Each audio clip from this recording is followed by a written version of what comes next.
Hello everyone. Welcome in to another live stream. Thanks for joining me here today. Oh, I just jumped straight in and I forgot to change all the info text on screen. We don't need the prompt today. The book is Lulu's House of Wonder. House of Wonder.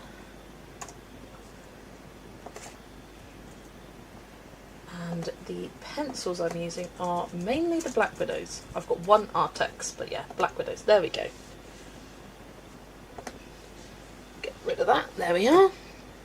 Yeah, welcome into another live stream. Who have we got in chat? Hiya Kaz is in lurk mode, lurk away. Atlanta's also lurking. And hello to Kimberlyn and Jasmine. Kimberly's doing a little desk clean up here for a few. Lovely stuff. Hiya Marielle. Hiya Inez. Inez or Inesh? Welcome Adele. Welcome Hannah. Welcome Dawn. Catherine. Sound off until later as I'm out. Or hello. Hello Adriana. And hello Ilex. Welcome, welcome. Here until you fall asleep, no worries. Hello Vera, hello Anne, hello Aowen, yay to Black Widows, hiya Debbie, I hope everyone is doing okay, I hope so too. My brain just autocorrects it to Lulu's House of Horrors. Hey, she's cute in some of them. Hiya Mimi, welcome. Aiming to finish some whips tonight, lovely stuff Jasmine. Second Inesh, thanks for letting me know, because I've met people with both pronunciations. Hello Yana, you having an iced coffee after whacking weeds? Sounds lovely. Hi Angela from you and Mabel the Sausage. Hello to Mabel as well. Now curious as to which colour Black Widow failed on that spurred you to nab an Artex. I wonder if you are a Black Widow's colourist user, if you can guess what colour I failed to find a good match for. The way I do the shading is I've got a dark and a light version of each of the colours I've got here. So I wonder if you can work out which colour caused me to bring out the Artex. Luckily you can't see it here, so it's not spoiling it for you. Let's see a Lulu's House of Horrors. That would be... Lulu wouldn't, would she? I feel like the most she'd do would be like a decapitated plushie. And that is like, yeah, that's my distance. That's as far as I can go. But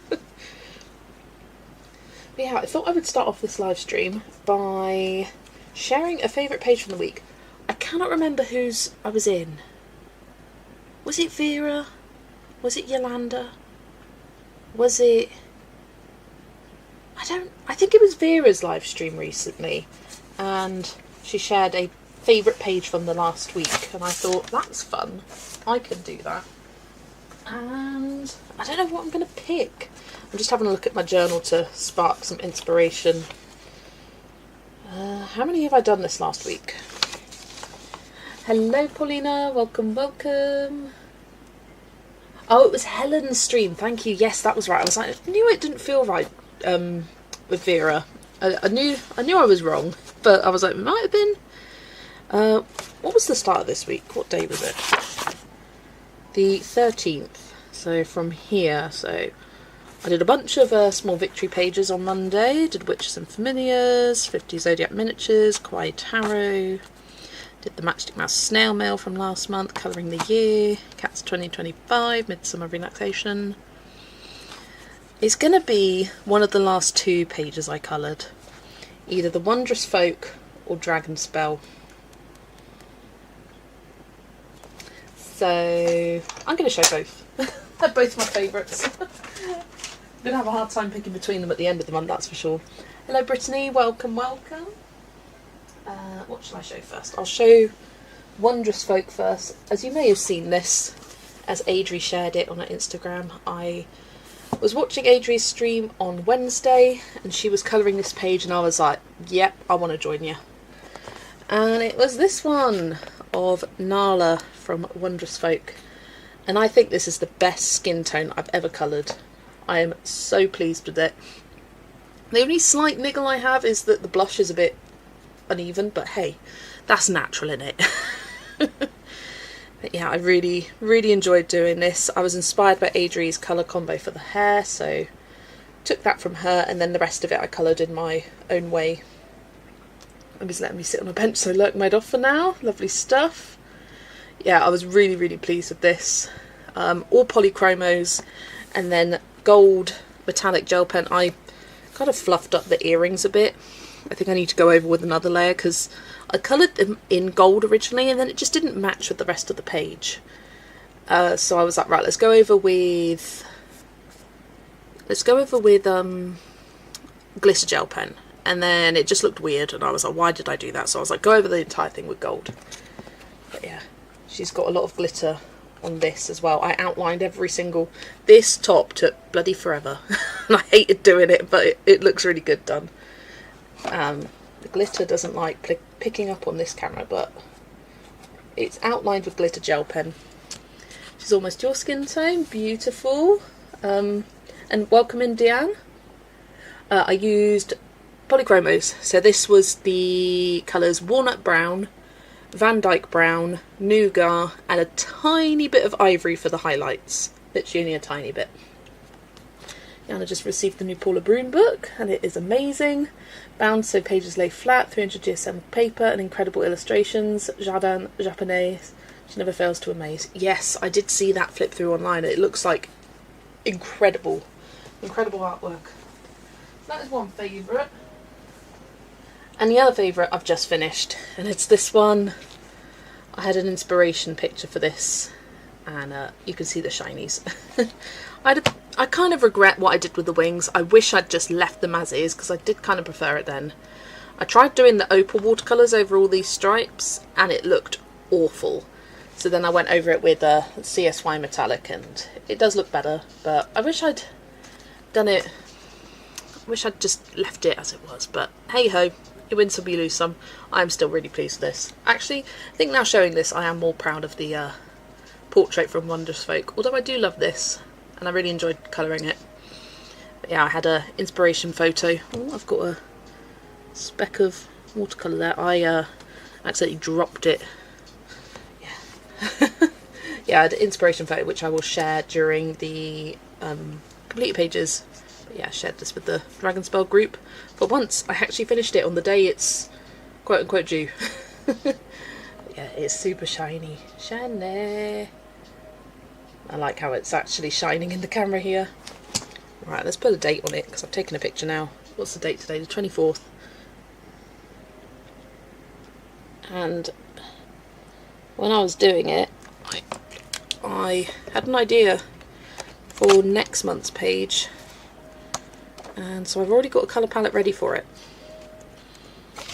Ta-da! I'd used this palette for like a tiny page in Sorcier et Creature Ferique, and I just thought of it immediately when I saw this page with the books. Yeah, I think that palette's going to be nice for this. I'd throw a Pokeball at that dragon. Oh, who have I missed? Who have I missed coming in? Hello Penny, welcome, welcome. So yeah, two pages, coloured in a day apart. Very pleased with both of them. But anyway, today's stream, I'm going to be hopefully finishing this. Got Black Widow pencils here. I haven't written them down. I can't be bothered. I mean, I can read them out quickly. So for Lulu, the character, for her hair I've got Chalk Tone, Mud and Negra. For her skin I've got Rust, Dark Tan and Tanned, and then a bit of Saffron for her cheeks. Then for the peach combo I've got Saffron and Sandpiper. For the pink combo I've got Fairy Floss and I think that's Fudge. For the purple combo I've got Purple Haze and Blue Tongue. For the blue, because Black Widows do not have this kind of periwinkle blue colour, that's the Artex pencil I've got, which is Delft Blue, and then I've also got Picasso Sky. For the reds, I've got Bloodshot and Fire. For the greens, oh, what green is that? I think it's olive green. My pencil's gone too small, I can't read it anymore. And grass blade. And then for the yellows, I've got yellow sand and pastel lemon. And then the tree, I've got dark chocolate. Little quick rundown. Anyone else's pictures flickering? Hopefully not. Still flickering. Oh, that's frustrating for you, Penny. Something disconnecting with the monitor. I'm not having a problem. Didn't know they don't have a periwinkle. Yeah, they've got like a lighter version, but they don't have a dark version. What's the colour I have? Picasso Sky is a good light periwinkle colour. But for a darker one, they just don't have it. Like, this is the only one. I could do with another. This Picasso Sky. Something a bit darker than that to go in between.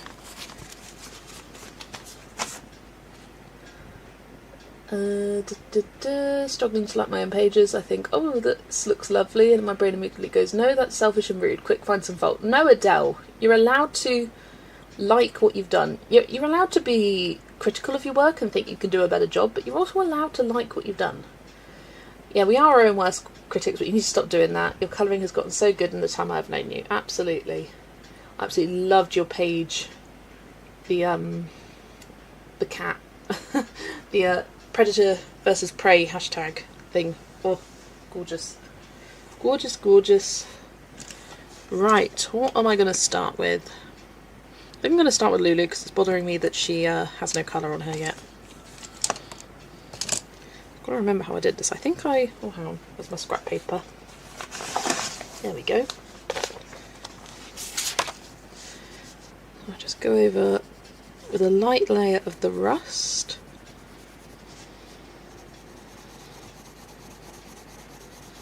I wanted to do something quite different than my normal colour combos for skin and hair. I was inspired by the colours on the cover. Although not really, I made the hair darker and her skin's more kind of yellow toned. I want to go for more yellow, warm tone than a pink toned, like I tend to do for my skins. Kitty was super fun, and of course I'm planning on August page in the same book for Dark V Likes as some domestic cats too. It would be rude not to. I have so many pages I want to do for that.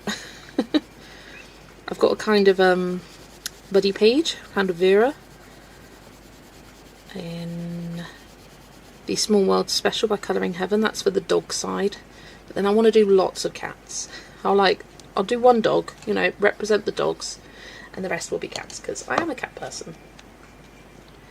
Heard rumours that the Black Widows were lacking in the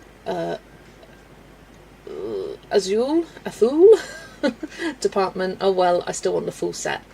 Yeah, I'd say the periwinkle blue is the only colour it lacks. Everything else is great. It's got a really nice variety, and hey, just opportunity for the future for other ones.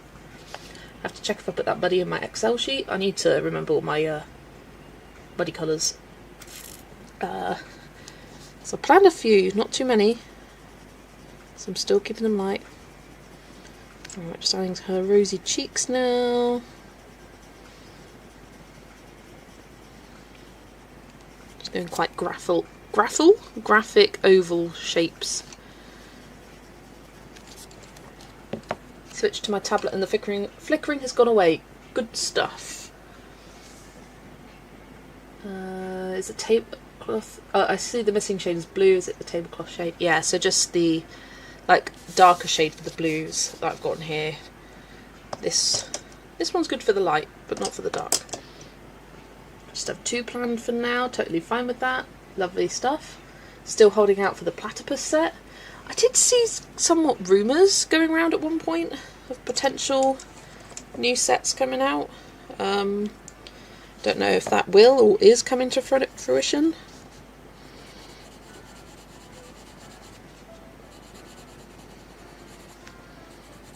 But I would be interested in it. And if there isn't a periwinkle blue, I ain't interested. I mean, they've got 180 pencils. There's not much more. Actually, another thing I'd like to see from them is some more neutral toned browns. Because they're all quite... The only neutrally one I think is like dark chocolate, Huntsman chocolate, and they're all quite dark. I'd like a light, like kind of mid-tone, neutral toned brown. Something similar to, say, the Nougat Van Dyke Brown range. I'd like to see that. So the rest of their browns are pretty good. And I love all the beige tones and whatnot. Yeah, periwinkle blue, neutral tone brown. I'd be pretty happy with that.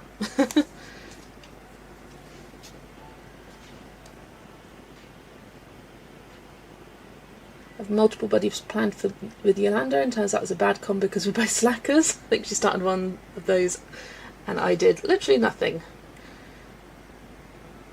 Since we like to discuss Johanna's work, what did everyone see the preview for Wild Things? Looks promising. Yes. In fact, let me get it up on my tablet, because I've actually pre-ordered it now. If you're in the UK, Waterstones currently has a 25% off all pre-orders. They did a similar thing for last year, but this is for releases that are coming out this year. And it's not all colouring books that are coming out. There's some that aren't involved. So yeah, I picked up Wild Things, Dream Menagerie and Mythographic Christmas Tales in the 25% off thing, and it ends today. So if you want to do it today. I'm assuming it's at midnight. Right, let me go on Instagram. Black Widows were the second set of pencil I ever bought and still love them so much. Love it. It was a joke I made during one of the first live streams I was active on. Since the Black Widows were based on venomous animals, I wished for a platypus set. That would be cute. Oh god. I just saw a flip through of apparently a Labubu themed Colouring Heaven. But yeah, these are the previews that you can find on the French Amazon France, which is interesting. So we got like a leafy border here. Sorry, the quality isn't the best, but if you go onto Amazon France and search for, it's called Faune Fabuleuse. But this capybara page is so cute. The nostril snout area is a little weird, but I think once it's coloured it will look really cute. And I love all the oranges surrounding it. I really like that. Oh, and then we got this small victory one of like these sea creatures. Something a little bit different than her normal, just fish. Like more kind of sea dragons, kind of big scary fish. So I don't mind that. Not my fave. Got a thing of jellyfish with a crazy border, but I think it's pretty. And this pelican, I really like the composition of this with the scene within its beak. This is what I want from this book, like interesting concepts like this. It's not just a pelican, it's got something going on within it. I like that. Yeah, that's everything. That has me really excited to see a flip through of it.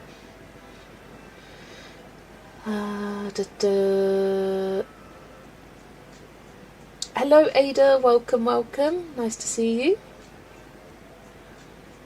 Need to send those Waterstones deals to Barnes & Nobles and say what gives. You too.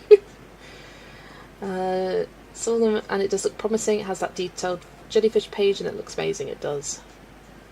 Not the boo-boo bullshit colouring book. I know, right? It's a little bit out of date as well. A little bit late on that trend. I just saw it and I was like, ugh. I love that pelican. I hope more of the book is like that. 100%. Oh, pelican is your state's bird. Cute, cute. Yeah, that kind of whole, almost like worlds within worlds vibe to it. I like those things. And you can see her creativity. I said creativity really weirdly then. You can see her what? You can see her creativity shining through on that page, and that's what I like. And it seems like this one is a lot fuller. Wonderful Wildflowers was just so disappointing. It was so basic and boring. And I think even to a certain extent Magical Worlds was a little bit basic in terms of detail.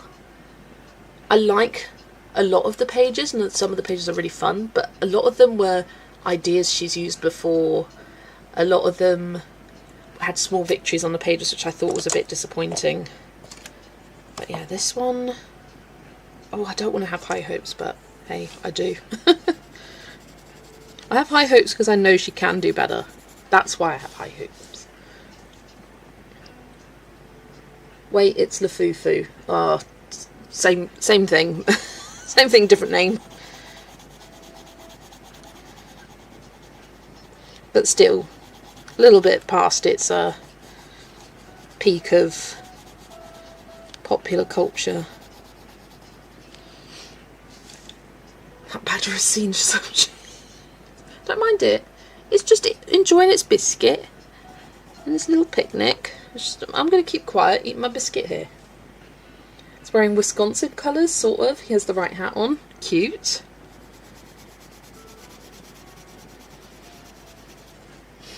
Am I cheating if I'm leaving almost done whips for Thursday? No, Vera. No, because I've done that many times. And, hey, a whip finished is a whip finished. It doesn't matter if you had to do the entire pencil shading process. You've just got to do the finishing details on a page.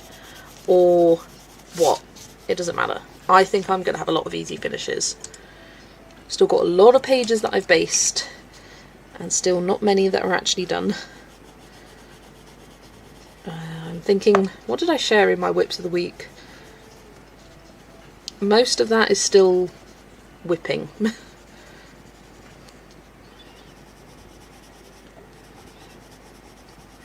It's the end of the month has just suddenly appeared. Why did it do that? Where did it go? Alright, there we go. Maybe someone should make a Furby colouring book, Mythagoria series, because those things were a horror, literally. That's probably why the Labubus had such a craze behind them. It's that kind of Furby-esque. Right, let's do the hair. Starting with chalk tone.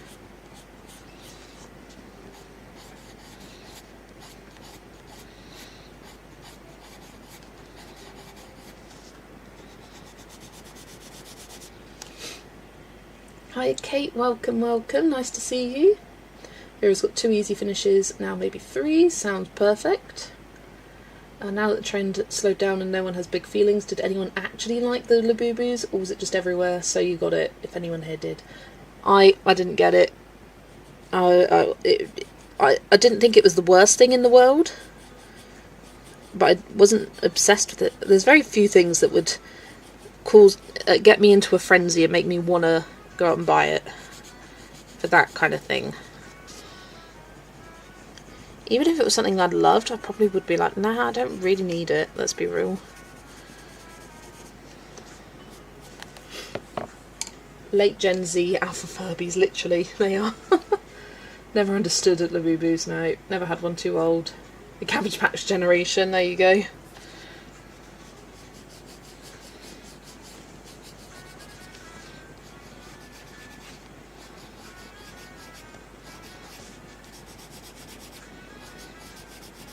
Yeah, I just didn't like them at all. Didn't hate them. Yeah, no. I just felt so indifferent about them. I was on the more weird side than cute side, I'll be honest. Nothing special in my opinion. The crazy marketing around them was the problem, definitely. And the kind of quick you got to get it because they're sold out everywhere. The hypification of it.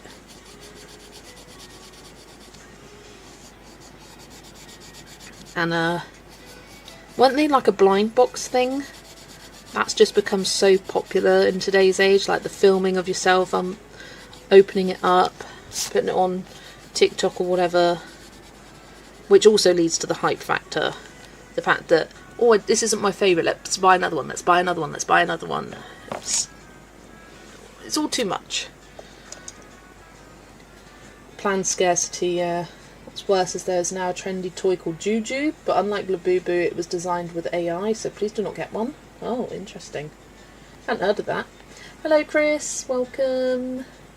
Yeah, never heard of juju. I mean, that sounds dodgy. I see the word juju and I just think bad juju. I don't want no bad juju. Not that I necessarily believe in it, but I don't want to risk it.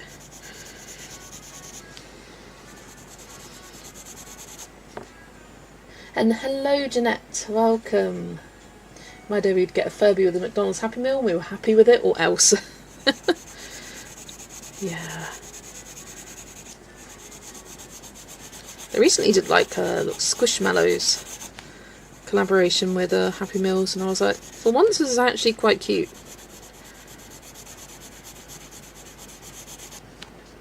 But the toys are not what they once were.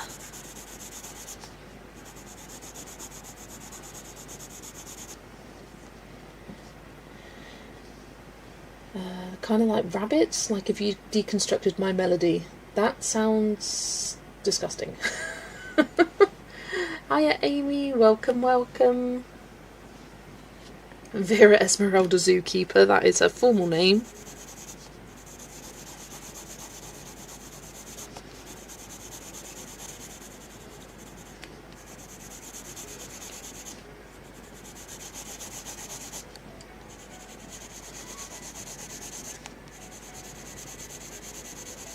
Well, Chris managed to guess 1/3 of my name. Made up a middle name for me. Turns out it's actually my middle name. And it really freaked me out. I was like, when did I say this? I don't remember it. Did I? Have I? I may have said it on a live stream ages ago, but I can't remember. But yeah, when I saw the type it in a Vera's chat, I was like, excuse me, what? Hello? I wasn't a Happy Meal kid. I was a Kinder Surprise kid through and through. I wasn't a Happy Meal kid either. As a kid, I hated chips or fries. Just hated them. I thought they were bland. I thought they were tasteless. I hated the greasiness about them. I just thought they were grim. It wasn't until I was in my sort of teenage years that I started to realise, oh, you can put salt and seasoning on chips and they're actually not so bad. And I do like them now. But yeah, when I was a kid, I hated them, so we never got McDonald's because it was a waste, because I'd only eat half the meal.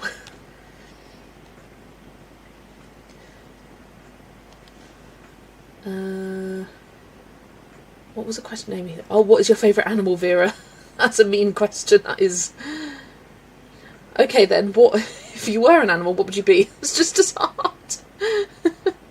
So an all-family sister with 3 kids managed... Oh, I've pressed a button and I can't see it now.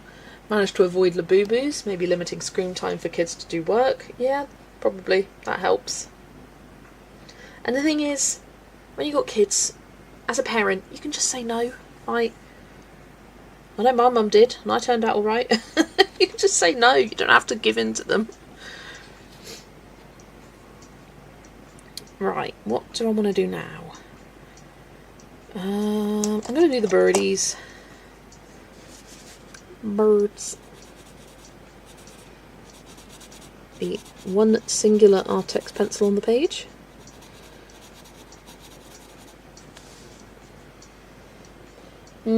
That's not the same answer. Probably some parrot and a jungle that I can fly away whenever. Fair enough. Looks like if I ever forget your ready-made full name, and chances are good that I will, I'll be sure to make a gender neutral one. I've got lots of practice with that. There you go. Esmeralda means emerald, so that fits. Emeralda. My family, we would get some McDonald's maybe once a year, but as a special occasion. Otherwise, if you wanted fries, you could ask your grandma to bake some potatoes and be happy with it. Fair enough. I thought for sure you would say a dragon.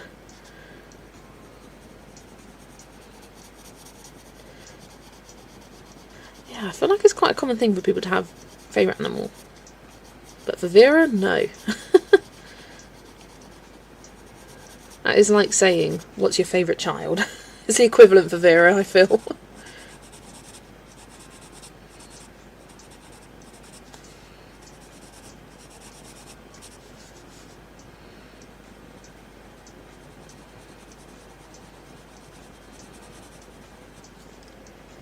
To be fair, Lithuanian baked potatoes were freshly made. Kefir is heavenly. Lovely stuff. Sounds like a fancy Jane Austen name. Vera Emerald. Yes. Yeah, Vera, can you give us a top 5? I was thinking of animals that live on Earth at this moment, even though after last March we kind of know that dragons are an island. I mean, hey, bearded dragon. They're real.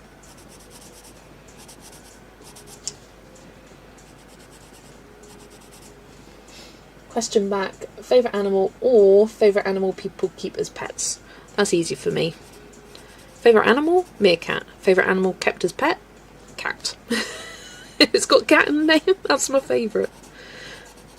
I'm probably shocked people that my favourite animal isn't a bumblebee.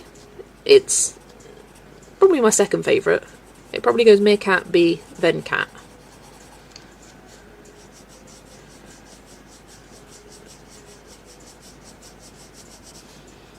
And then probably otters and capybaras are also in my top 5. Hello Leisha, welcome, nice to see you. Don't have a favourite animal either. I have a soft spot for beavers, but chinchillas, jellyfish, sea pigs, anoles and quokkas exist. Yeah, all fun animals. Let's start with pets. I only asked because I was thinking about what animals would represent each colourist. Like I've got meerkat and a bumblebee costume for Jazz. Yes, that's perfect. It's wearing like a little bumblebee jumper because I love me jumpers, even though it's really hot. But that is me. That is me on a page. I got my dad a t-shirt and I took my nan shopping the other day, and he loves Scooby-Doo, and he also has a passion for mountains. He used to climb them a lot before he had kids. And it had Scooby-Doo, a quote that said, "Let's go camping," and a mountain in the background. And I was like, you couldn't ask for anything more on a t-shirt. And he goes, if it had mushrooms and an otter on it, then it'd be perfect. And I was like, you're right.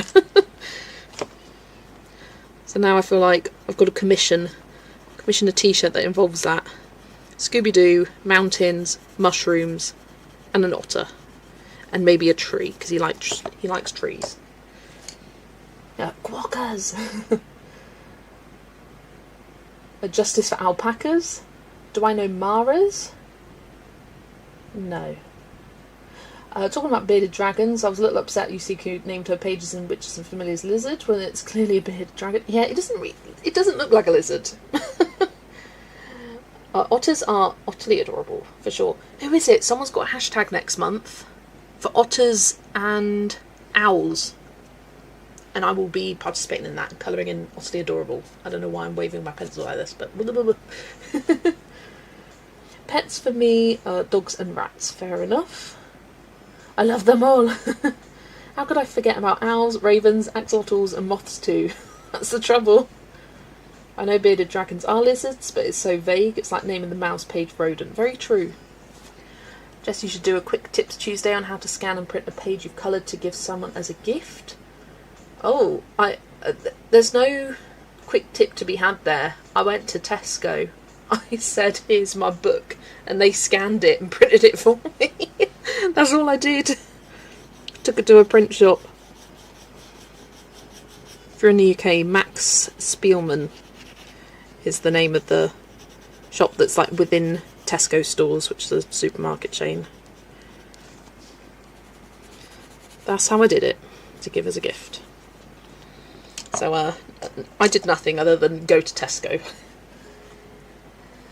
Bearded dragon's a lizard. She just wasn't being specific, I guess. Sent me Mara's. Oh, let me have a look.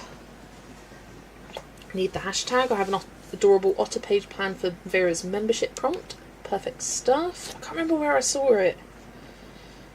But I'm sure we'll see it. Oh yes, I have seen these. They've got the weirdest little legs. I've seen these in Longleat. They are so funky. In fact, I remember taking a photo of one because its legs just cracked me up. Like, what spindly little legs for quite a chunky body. Like, their legs are just bones. Such funny little legs. So yes, I do know these. I just didn't know that they had a name.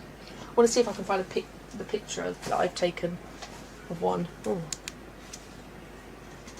I like echidnas now after colouring one, as well as whale sharks. Wonder what the US equivalent of that store would be. I think people go to Staples, correct me if I'm wrong, to print stuff. I don't know, people in the US, what's your like good place to go print stuff? What am I looking for? Google Photos. I know it's back here. It'll be quite a while ago. Not that long ago.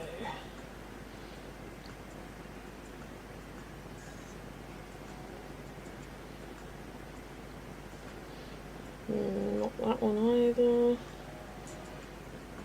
Oh, here we go. Is it here? No.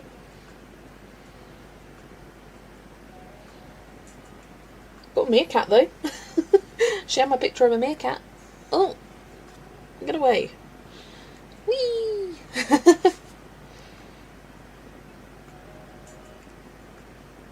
I want to find this picture now.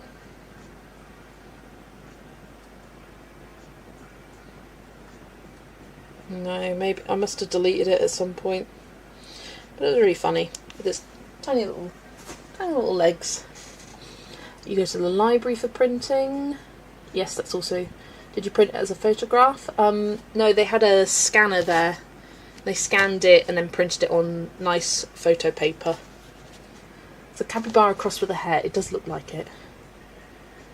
My favourite animals are orangutans and favourite pets are cats, since I have 3. Love it. Go to the library unless I need specialty printing. You got Kinko. Staples could also do it. Library will be able to do it, except the paper quality might not be as high unless you're bringing your own paper. Yeah, you've got the library, but I'm not sure how high the quality would be of their scanning capabilities. And at the print shop they were able to edit things out, like any imperfections, which was good.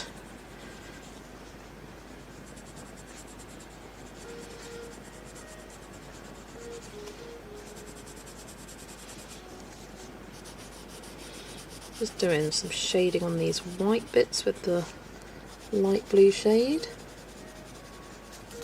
Cute. Kinko's takes me back to college days, going to pick up my course packs.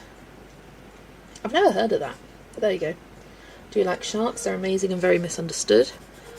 I feel like sharks is quite a common favourite animal for people. And by common I mean the people who love sharks.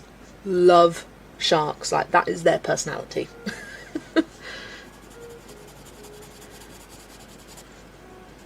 And I'm like, good for you.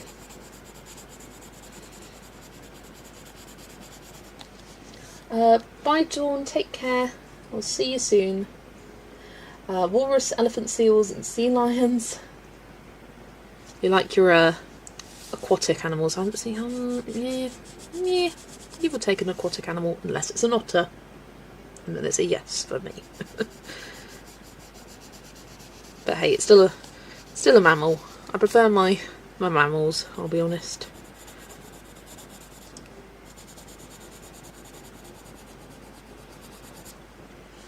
Professors used to give us Kinkos all the articles they wanted us to read in the term.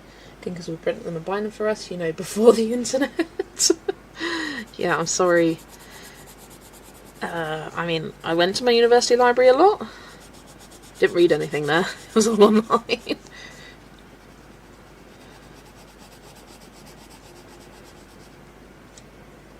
Polar bears, hard to pick a favourite. They were bought out by FedEx, and that was called FedEx Kinkos. Wolves, says Rebecca. Iguana, parrot, anaconda. Atlanta's basically got a whole zoo going on here. A zoo of favourite animals.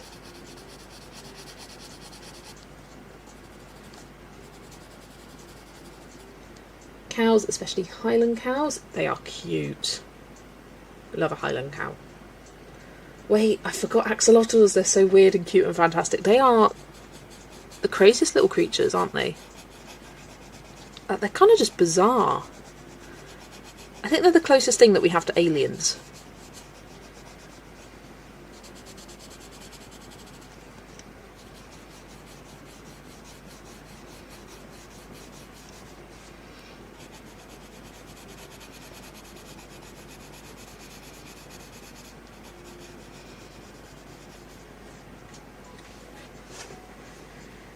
Good to know I'm not imagining things about random stuff at least once in a while. There you go.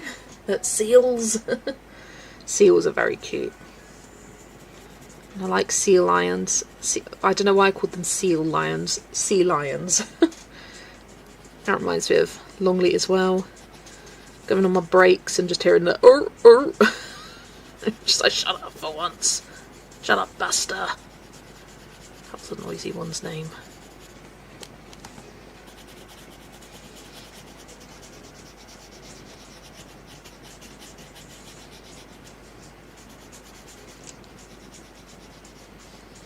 Like animals that let me pet them, absolutely. I can, relate to that. What about sloths, who are just like an animal that does nothing for 23 hours and 55 minutes a day? 100%. Love a sloth. And I love how they're just like so unbothered about life. Koalas as well. Oh, the little cuties. My friend Craig follows a seal sanctuary in Hokkaido. He loves sharing their cute posts. He calls them pinny posting. Cute. Now the closest things to aliens is platypus. True. Like what crazy animal that is. What are you? I don't know. But I lay eggs and I produce milk. And have a beak. Like what?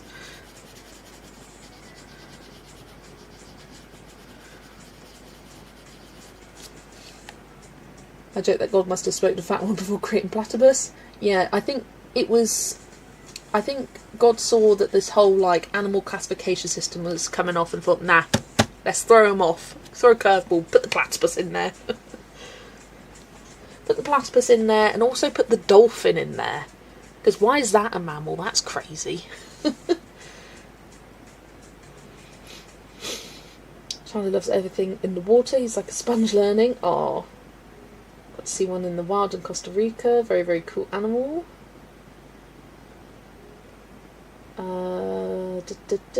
My favourite animal is the Arctic fox. Ooh, gorgeous, yeah. When I had the opportunity to do homework about them, I would. My teacher would probably fed up reading random facts about foxes. I mean, that is cool though. Got to be penguins for me. On land they're so clumsy and cute, but get them in the sea and whoosh. Yeah, that is a good one, Angela. I'll never be able to see a pet quokka. Never say never, Chris. Who knows? Who knows? They're not extinct, are they? I don't think they are. I was like, they do still exist, do they? I don't know. I don't know enough about quokkas other than they are stinking adorable. It's like it got stuck on an evolutionary path and didn't quite make it all the way to mammal, for sure. Quokkas are protected. Oh, in that sense of a pet one. I thought you meant like pet as in nice quokka. Highly protected, okay. Which, fair play. Protect the cuties.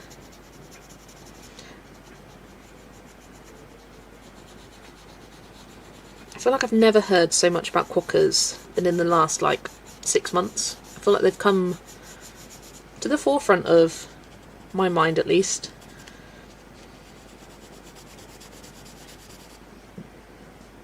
Oh, you're not allowed to pet them. Oh. Pet them in your dreams. Dolphins. It's interesting as my favourite animals have changed. Favourite animals have changed over time.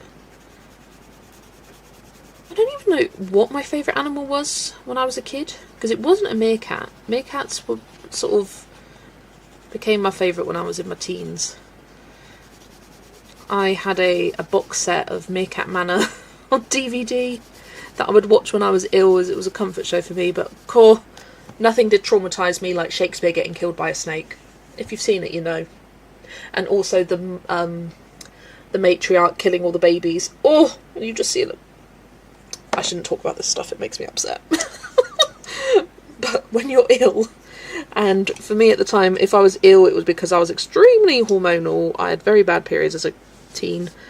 It just sent me into a fit of tears, and I wouldn't be able to stop. It's destroyed by Meerkat Manor. That was me. But that happened to me a lot. I would watch one thing and it would just disturb me for the rest of the day. I watched the film The Impossible with a young Tom Holland and Ewan McGregor and Naomi Watts. the film about the Boxing Day tsunami, and oh my gosh, that film broke me.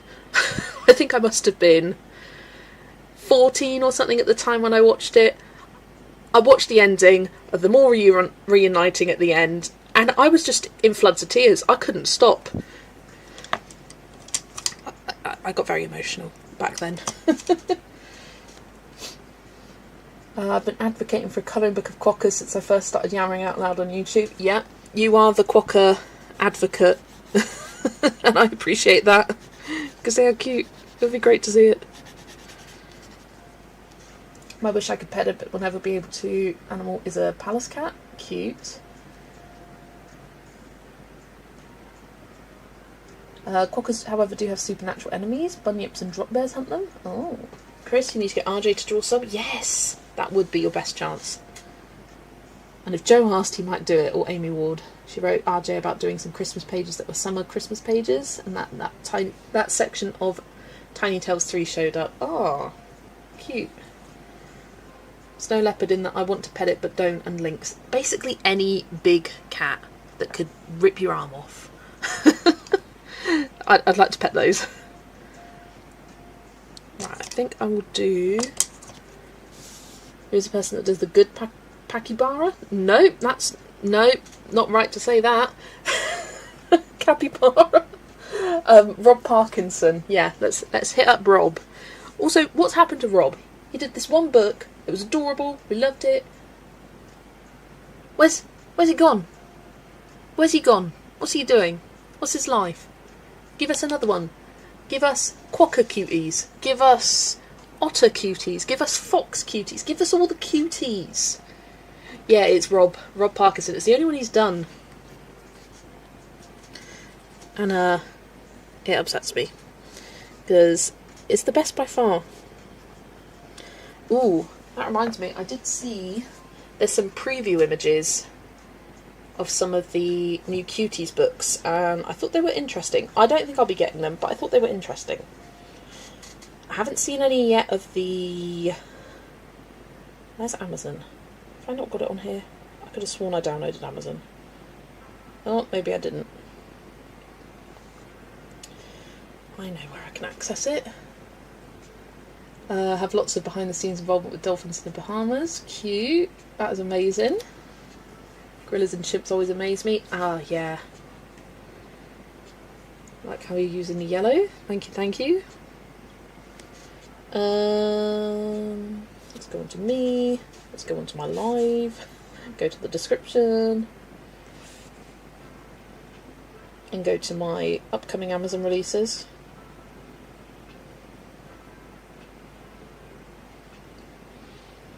They did some preview images for, I think it's the London Cuties, the Japan ones, not the Cutie Classics. That one looks really interesting to me. Oh, they're no longer upcoming. I was going through and updating this list before. Part of Cutie colouring. Yeah, they never used to have... Also, Ireland Cuties is coming. But we've got Scotland Cuties here. And some preview images. They're kind of more full scenes, which I thought were interesting. Not necessarily my cup of tea, but I thought that one was cute. And then we also got this one with the Greyfriars Bobby statue, which is cute. And then... what's the other one? London Cuties I saw. Had some previews on it. It was all like kind of sightseeing themed pages with the capybaras. These look more in the style of the Rob Parkinson ones, like the way they've been drawn. Let's see, Big Ben. And, oh, look at the bunnies. It's quite cute. I like it, but I don't. What was the other one I saw? But yeah, this Cutie Classics, this interests me. But if they're going to be scenes, then I'm like, yeah. But if they're like all individual capybaras dressed up like different characters, like Romeo and Juliet, then I would be interested. But I don't think it will be. I think it will be more like those two. Although those are by Jake McDonald, this one's by Suzanne Washington, so it may be different. You mean you appreciate the art but wouldn't colour? For sure. That's exactly what I mean. Dear RJ Hampson, you don't know me, but I have a couple of your books in my Amazon wishlist, and I'm loosely collected to your favourite YouTube colourist Joe Pens. Please do a whole book of Quokkas. Love, Auntie. We need to put a little PS in there. PS can just be one page.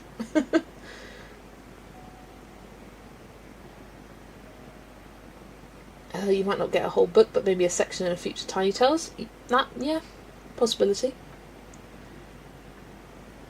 Wait, he has more books, but they're very childish from what I see. Oh, interesting. Everyone thought, well, thank you. I never asked for it. It's fine by me if you don't. No requirement on this channel. Right, let's get these centres shaded somewhat. Let's have a drink as well. Hello Lucy, welcome. I hope you are having a good day.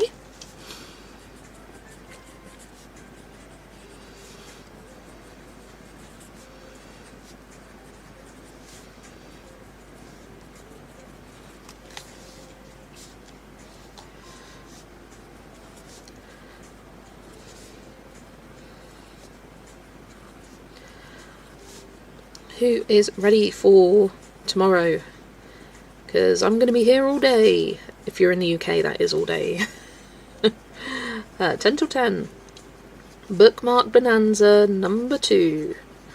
I will be scheduling it this evening once I finish this live. I don't like scheduling too many lives ahead of schedule. That's just me. I like doing just one ahead at a time, and I tend to schedule them the morning of the day I'm doing it, or the early afternoon, a few hours before I'm doing it, just to make sure that, yeah, okay, I'm good to do it this day, then I don't need to go and cancel it. And if you ever don't see it scheduled, and I haven't done a post, it's not that I am not doing it, it's usually because I just forgotten. Not to eventually. Should be on decent paper, and of course the Quokkas should be wearing little people clothes and doing people things. I will buy 2, please and thank you. Me, but it'll be towards the end of your stream. I have a baby shower in the morning. Ooh, fun. Wait, who said anything about Quokkas? Chris. And we're just talking about Quokkas and how underappreciated they are and adorable. Quokkas.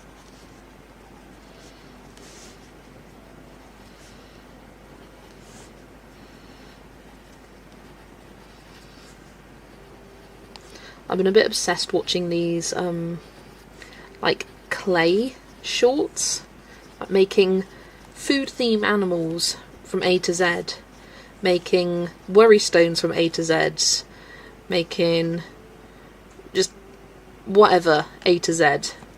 And so far, no one's done a Quokka for Q. And I'm like, what? I'm just waiting for one of them to do Quokka for Q. Actually, no, that's a lie. I think one has. Getting a new piercing, so hopefully be able to wear headphones, but I'll be that anyway. Lovely stuff.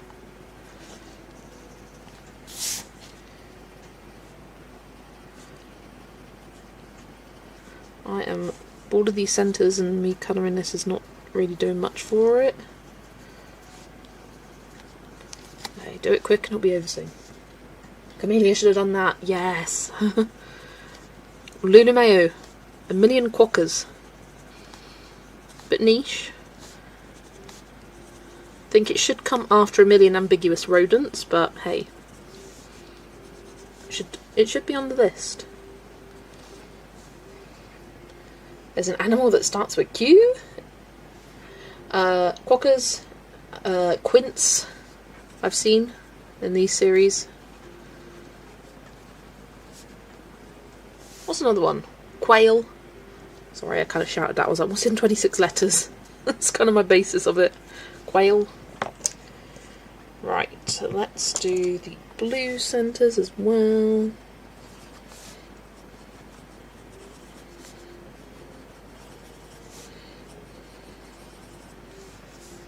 Million ambiguous rodents would be hilarious for sure. I think it would be a million rodents, but we know what she means. We know. Still want a million yokai. Someone should do a book of all the weird and wonderful animals that rarely make it into regular books. Now that would be amazing. Who would do that? Who is someone to like put the spotlight on different kind of animals? I feel like Kirby. Kirby would do a great job of that. He's got Fragile World. He could have Neglected World. No, he could have Underappreciated Animals. I don't know what you'd call it. Something more interesting than that.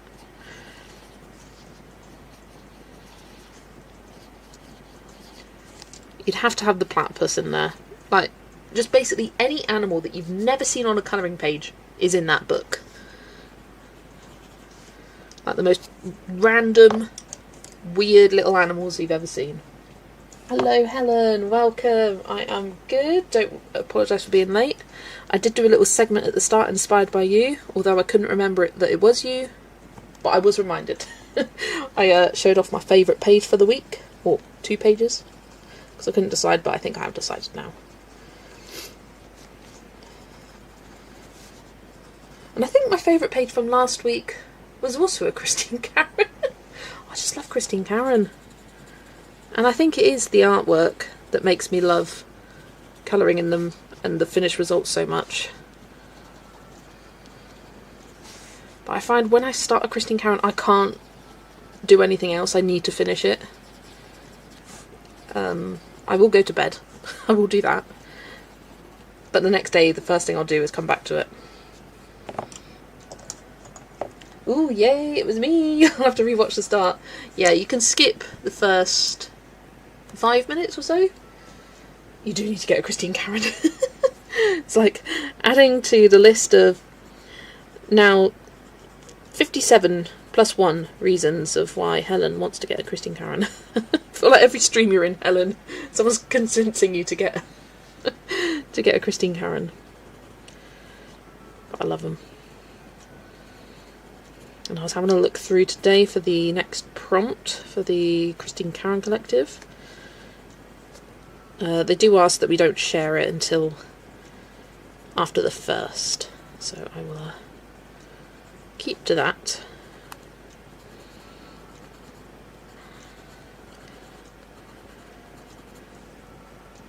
Hello Amy!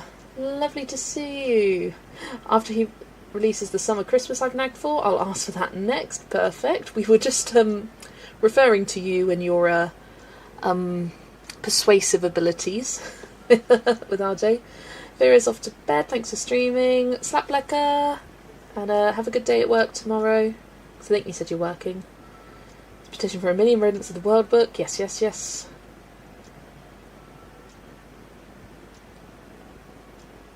And I completely missed Amy coming in. Chat was going too fast, but hello, hello. I'm well excited. I've just ordered a new bookshelf. Oh my gosh, the bookshelf that Aowen shared on Discord, I'm obsessed and I want one. And I think I will get one. Not right away. But it's a rotating circular bookshelf. And oh, I found one on Amazon UK and put it straight on my wish list. In fact, I've got a couple of listings because they've got the exact same thing, but one's cheaper. I'm just keeping an eye on it.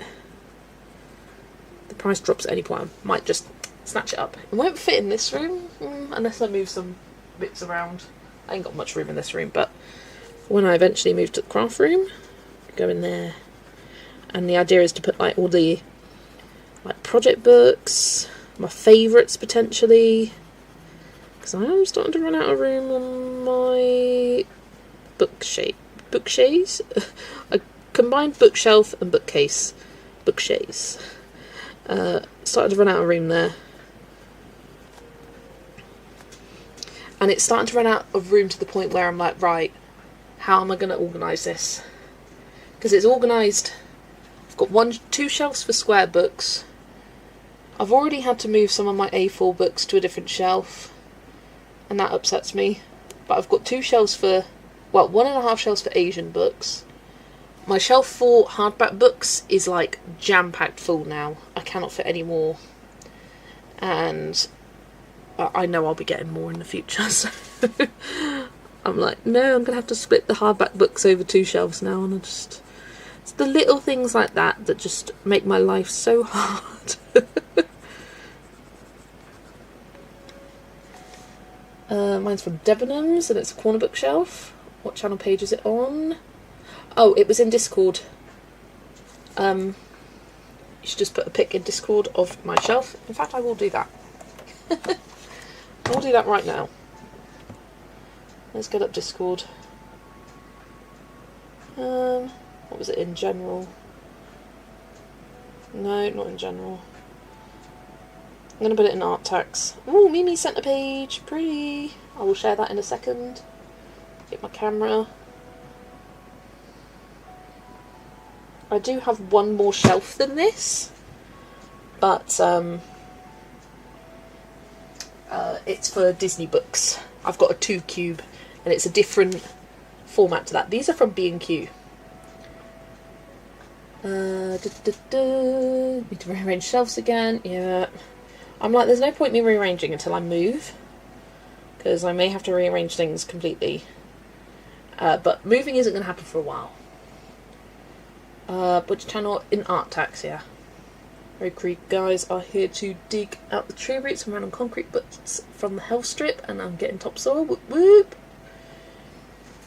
Gel pen set for sale under $60 on TikTok app. Lovely. Hunter get the zoomies and had to run parkour in and out of the house and off the deck and under the deck and behind the lilies. Alright, Art Tax. Yeah, if you scroll up, Helen, in the Art Tax, Eowyn shared, I'll show it here, the gorgeous rotating, bright, with Scooby-Doo. And I'm like, I want it, it's so pretty. And I specifically want one with a drawer at the bottom, because I've discovered that I don't like my bottom shelf because it's right by the floor, and I put off putting things in there, so I want a shelf to raise it up, and it'll also be useful to have a little drawer.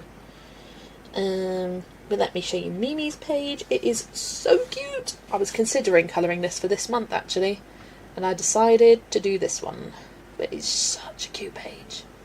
Love it, love it. Less tippy that way too. For some reason it keeps raining a lot for a while and takes a break. Ah, well, at least you're getting rain, Brittany, because we've currently had 0% of expected rainfall for July. We've had no rain. So our grass is disgusting. Put mine in when it comes and it's built. We should have that as a separate channel.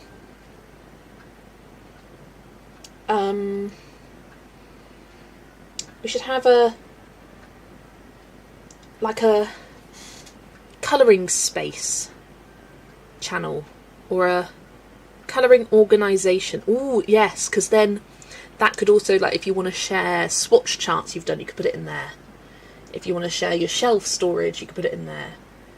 Or anything that you've got for, like, pencil cases. Colouring space, yeah.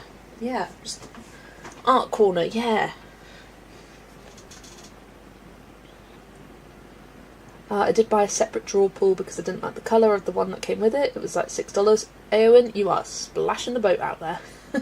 You have to put something in the bottom shelf so the whole thing doesn't fall over. Thank you, thank you. Thank you for... Auntie Chris is auntieing. And I saw that Kimberlyn said that as well. She's auntieing too. We've had very little and the grass is now crispy. It is disgusting here. Hello, Adri. Welcome.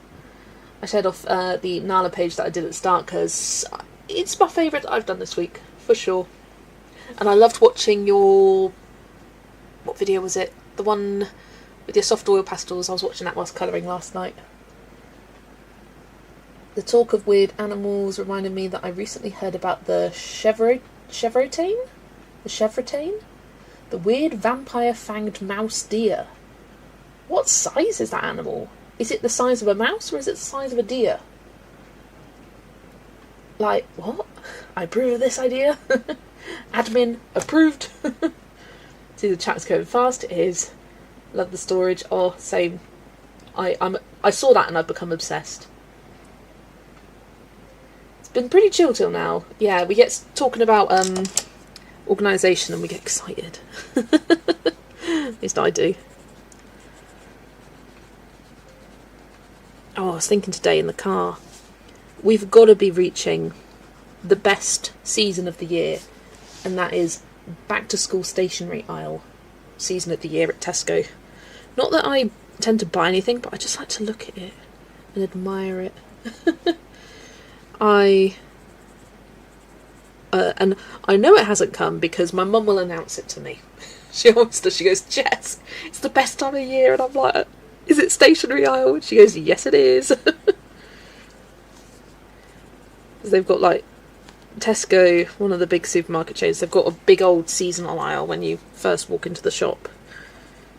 And it will be Christmas, it will be Halloween, it will be Mother's Day, it will be Father's Day, etc, etc. A lot of the times of year it's just like snacks on sale. But then, this time of year, back to school stationery. Beautiful. Helen's swatching again. What are you swatching today? Used to hate the season as a teacher. August 1st felt like Sunday. You are reminding me I need to wash some clothes for work. I have to work the next 2 days. Oh, get your chores done. Back to school back to school sales are coming. Adrian, did you see the page I just started with soft pastels on Discord? Yana sent me animal tax. Let me just finish this flower up here. And I will, because I can see my phone buzzing off to the side of me. Let me do this one as well, otherwise I'll forget. Saw Halloween candy in the dollar store today. I'm starting to see some autumnal things. I saw it in Asda. Some like autumnal, like decor, like bedding and decoration things. I'm just like, no, no, not yet. Art alliteration appreciation, precisely. Local grocery store sometimes has random gems. Last year they had 24 polys for €25. Oh, I was so new to colouring I hesitated. It's too early. Alright, let's grab up Instagram.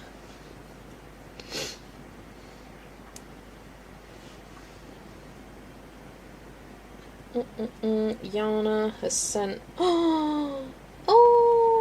One of my favourite days with the wolves. Look at that! Look at them big boys! Oh, that's lush, that. Beautiful boys. Autumnal shelves should be banned until September 1st, and I like autumn. Yeah, I agree. It's the fact that places like Disney and Universal, their Halloween seasons are going to be starting next month. Because it's just so busy and popular nowadays, they need to start in August. Big puppies, the biggest puppies.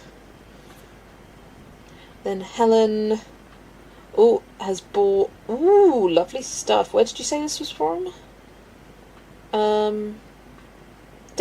Yeah, that was it, Debenhams. We've got a nice corner shelf. That is lovely. Very something so there's something so sophisticated about a shelf in a corner, and I don't know why. I can't explain it, but that looks good. Oh no, love it, love it. And then art text from Adri. Ooh, is this from one of your Anne of Green Gables books? I have a confession, Adri. I have never seen or read anything Anne of Green Gables. But it feels like it would belong in that book. I know nothing about it other than there's a girl called Anne and she lives in Green Gables. That's all I know. They are like dire wolves, they are. Ridiculous. It'll be 1,000 in Florida. Nothing says Halloween like tank tops, shorts, flip-flops and an ice cream. Absolutely. Love it, love it. I think I need to take inspiration from Adrian. Do my blush higher up on the cheeks, because I tend to do them not in the right place. I don't put it on the apples of the cheeks. I put it in like the dimples of the cheeks, which isn't right. But that's just what I do. And I keep seeing Adrian saying, oh, I need to do it more under the eyes because it looks really cute.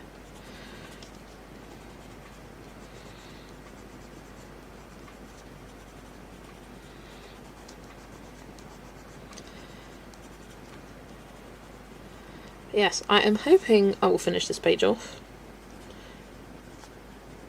today. If not, I will finish it next Friday, which is the last stream of the month. But I'm hoping to do a very, very last minute Christmas in July page next week. Because doing it on stream will give me no excuse to put it off. And I've got a page picked out. I could pick a colour palette from Joanna Stone, that'd be nice. I'm guessing you don't wear blush. No, even when I used to wear makeup, I never wore blush. I always just thought it looked weird on me. I've got quite horrible skin. I've got huge pores, and I always thought that blush like accentuated the pores and just kind of went into them. I put a little bit of highlight on me, but I wasn't a makeup-y person. I would do the basics kind of makeup. I'd do my eyebrows, I'd do foundation, concealer. That was about it. If I was going out, I'd do a bit of mascara. I'd sometimes do eyeliner if I was feeling real fancy, and eyeshadow. But blush and contour was never my thing. I just never really understood it. If you live closer, I would pay you to draw these eyeballs in this book. Why, Yusiku, why? I need to continue going through them. And I tell you what, seeing those pages now without the eyes that my pupils drawn in, they look so scary. They really do. Like they just look hollow. I think it's because they're so big as well in that book. It just there's nothing behind the eyes because there is no eyes. Popped it in art text for the stream. Love it, love it. I hear you. Don't like wearing blush either. Yes, Ada. I've Vera and I are doing a bumblebee sandwich, because it's not a Vera sandwich, because you say what the filling is when you call it a sandwich. I am the filling. Vera is the bread with one slice thicker than the other, because Vera's doing 4 hours in the morning, then I'm doing 4 hours in the afternoon. I am the filling, and then Vera's doing her normal 2-hour stream in the evening, and that is next Thursday. We are whipping the whips together. Oh, so maybe I'll start it then and finish up. Nah, I don't know. We'll see. Whatever I do next week, because it's the last day of the month, so it'll be the last page I get to finish. It'll be something. Maybe it'll be something that I want to finish for that month. I don't know. We'll see for next week. Hate wearing makeup in general. Sensory nightmare. I feel that. When it was my sister's wedding last year, got makeup professionally done, which was very nice. But they were insistent that I wore some little fake eyelashes, and I thought, oh, I don't need this. And they were like, no, do it. And I was like, okay, fine. And then I did it, and I was like, okay, this does look quite nice, actually. And they just did, like, the individual ones, not a full set. So I think that was better. I've worn fake eyelashes before, but it was always full set ones. And I kept going up to my mum during the day going, are my eyelashes falling off? Because they kept feeling like they were, like, falling off. And it's just, I was so unused to seeing my eyelashes like that. It was weird. I was so conscious they were falling off.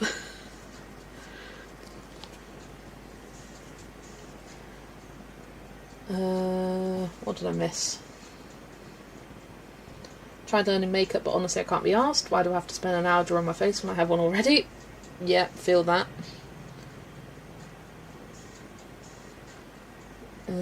Texas toast on the bottom and Wonder Bread on top. Oh, you're talking about the sandwich. I was like, eh. I know what Texas toast is because I know to avoid it because it's garlic. I don't like it. And I'm assuming Wonder Bread is thick.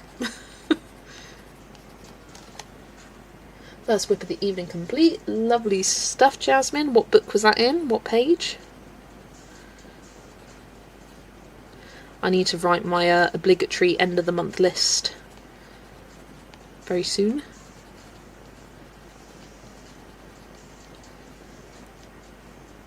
I usually do only 2 hours. I'm not sure if anyone would mind if I do a longer one next Wednesday, since it's the last live stream of July. Always for it. Always for a long live stream. I think everyone here would agree. We would never complain at someone live streaming for longer. Can I get a hear in chat? Oh no, Wonder Bread is terrible white sandwich bread. And Texas is thick. Okay. Everything in Texas is big. That makes sense. You have to wear fake eyelashes, but my daughter loves them. That's what you're doing with the blue on the bird. Thank you, thank you. Colouring Heaven Annual 2026. Also, it's the first page I've done in that book. Lovely stuff. Finishing off a whip and an untouched book to boot.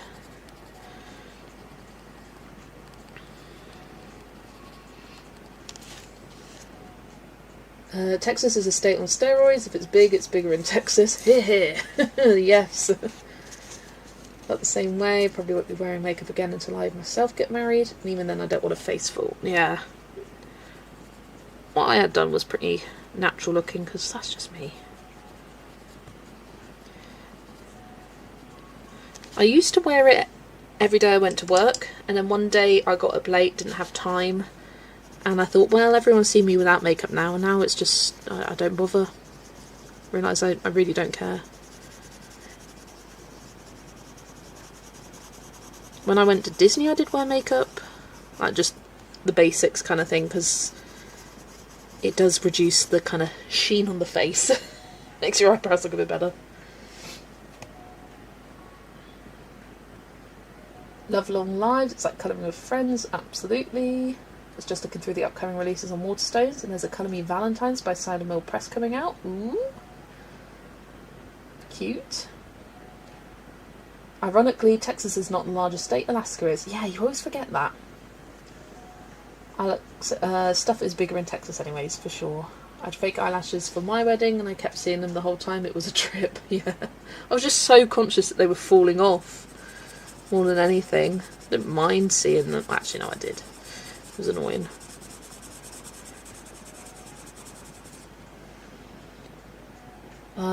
Helen's getting a copy of the artist edition at Mythographic. You're so excited. Woohoo! Amazing. I actually started my first page in that the other day. It was after Whipping of the Whips. Whipping of the Whips? No. Whips of the Week.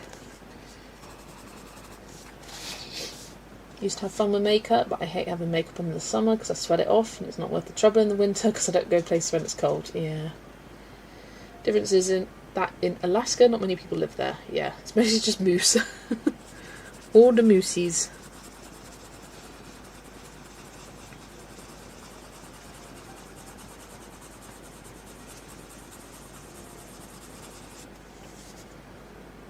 I wear makeup when I go out, unless it's just to the shops. I don't often go out though, once in a blue moon to work, once an even bluer moon for leisure. Never worn false lashes though. Yeah, fair enough. Fair enough. Do makeup when going out. Yeah, I think if I were going like out, but I never go out. Just don't. If I go out, it's for like lunch. I don't wear makeup to go out for lunch.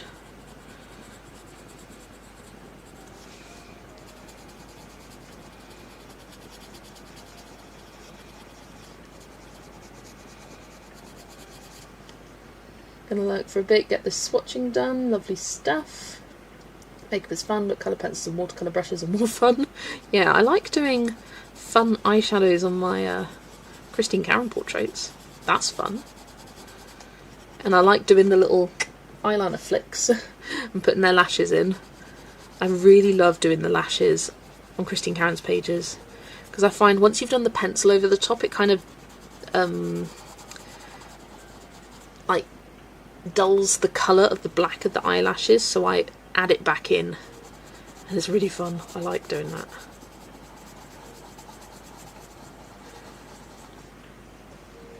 At this point I do moisturiser and lip balm every day, and just lipstick and mascara for going out. Like out, not just out of the house. Yeah.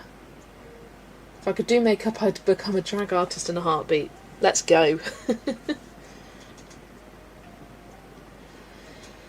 It's a real artistry, but one only has time to do one thing for artistic brushes, for sure. Finished my first episode of Mastering Soft Oil Pastels and Colouring Books. I'm editing now. Ooh, what's this one focused on? Is it another portrait one? What's the focus of the episode? Might have figured out why Ella's latest book is titled For Kids. Cider Mill Press has another book called Colour Me Easter, released a few years ago. Yeah, I saw that, but still, why? I don't appreciate being labelled as a child, because I ain't. For me, it's like, you can have a book that's specifically for kids, but actually make it for kids, like make it simplistic. That book ain't for kids. Maybe for kids aged like 10, but that's not the kind of kids you're marketing to. It annoys me.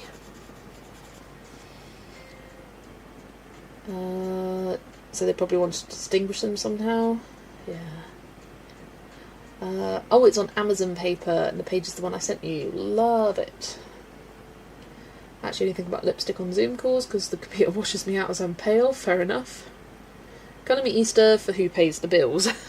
Yes. Or Colour Me Easter for all.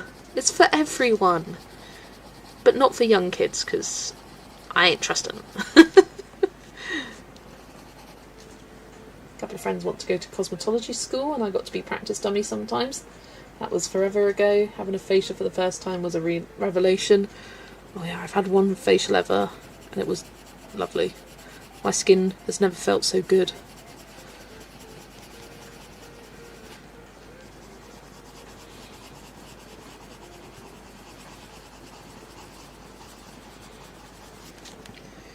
Right, there we go. Looks like I missed that one. If I remember anything, wash my face with expensive over-the-counter face wash. Fair enough.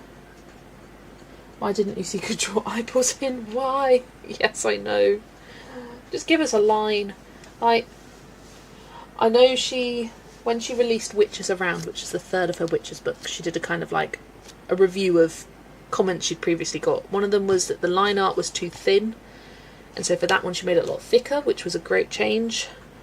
Another feedback was that people didn't like the individual filler pages, people called it back then, and so she reduced that to just one in that book, even though she enjoys them. And then the third thing was people didn't like the eyes, and she was like, nope, I'm never changing that, that's my style. And I'm like, fair play to you. Like, it's your style, you do whatever you like. I can draw an eyeball in. I can do that. Well, not an eyeball, a pupil in. Well, I've gone through most of the book now. And drawn them in. It's not so bad in the Witches series because they're much smaller. So you just put like a dot and you're done. Whereas this one you've got to actually draw a circle, and it can look weird if you draw it wrong. And I'm already annoyed because the Amazon paper, yeah. So many artists who are allergic to eyeballs, yeah.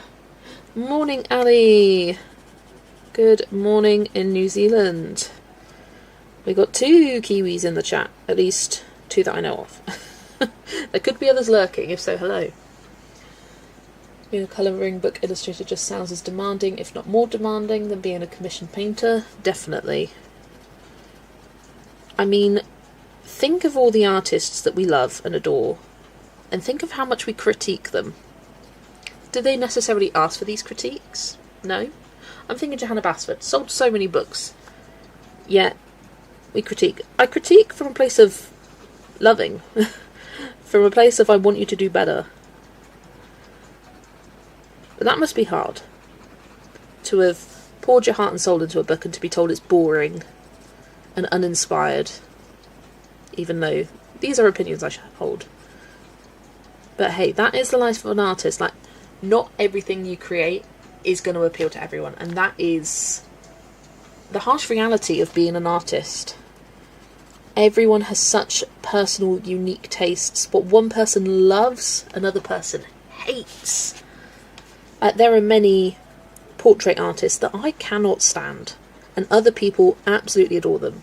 For one, Carla Magana. I know plenty of people in here probably love that artist style. For me, no, can't stand it. I know I've heard from other people that they really hate Christine Cameron. They think her portraits look strange with the large eyes, and I think they're the most stunning thing I've ever seen in my life. But it's all personal, subjective opinion, and it's okay. Just have to find a circly thing that's the right size and use it as your stencil, for sure. It's being a colouring book art illustrating career look very unappealing. It's commercial art, yeah. Waiting for the rain to die down. Commercial artist, a fine artist has more freedom, like a painter, even on commission, yeah. Because even if you're on commission, like, you still do it within your own style and people know what they're getting. You don't have to appeal to a mass market, you have to appeal to one person. Cough, cough, Hannah Lynn, cough, cough. Hannah Lynn, yeah, she doesn't do it for me. I really do appreciate her though. And there's been a couple times where I've been tempted by her work, but on the whole, no. Mystic Art Mirrors. Oh, I saw a flip through of the Colouring Heaven magazine that they've re-released. Can't remember what it's called, like Fantasy Figures or something like that. And these eyes, genuinely, they look copied and pasted. Like, just, like, in the same position on every page. It just looks weird to me. Just weird. Being a colouring book illustrator sounds more demanding than a children's book. Well, that makes sense, because with a children's book illustrator, all you have to appeal to is a child. As long as it looks cute, you're good.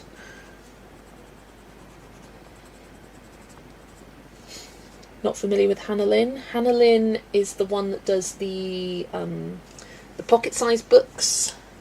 Let's see. With the huge, huge eyes. I will show you an example. I've got Instagram open, so let's search for Hannah Lynn. Hannah Lynn. This is just her Instagram page with the huge eyes. She's done a lot of diamond paintings as well. And it's the proportions and the fact that they have no noses as well. I know people struggle with. I do. Yeah, missing noses, there you go. Which doesn't bother me. I don't like Deborah Muller's. Me either. Yeah, that's a kind of classically Hannah Lynn page.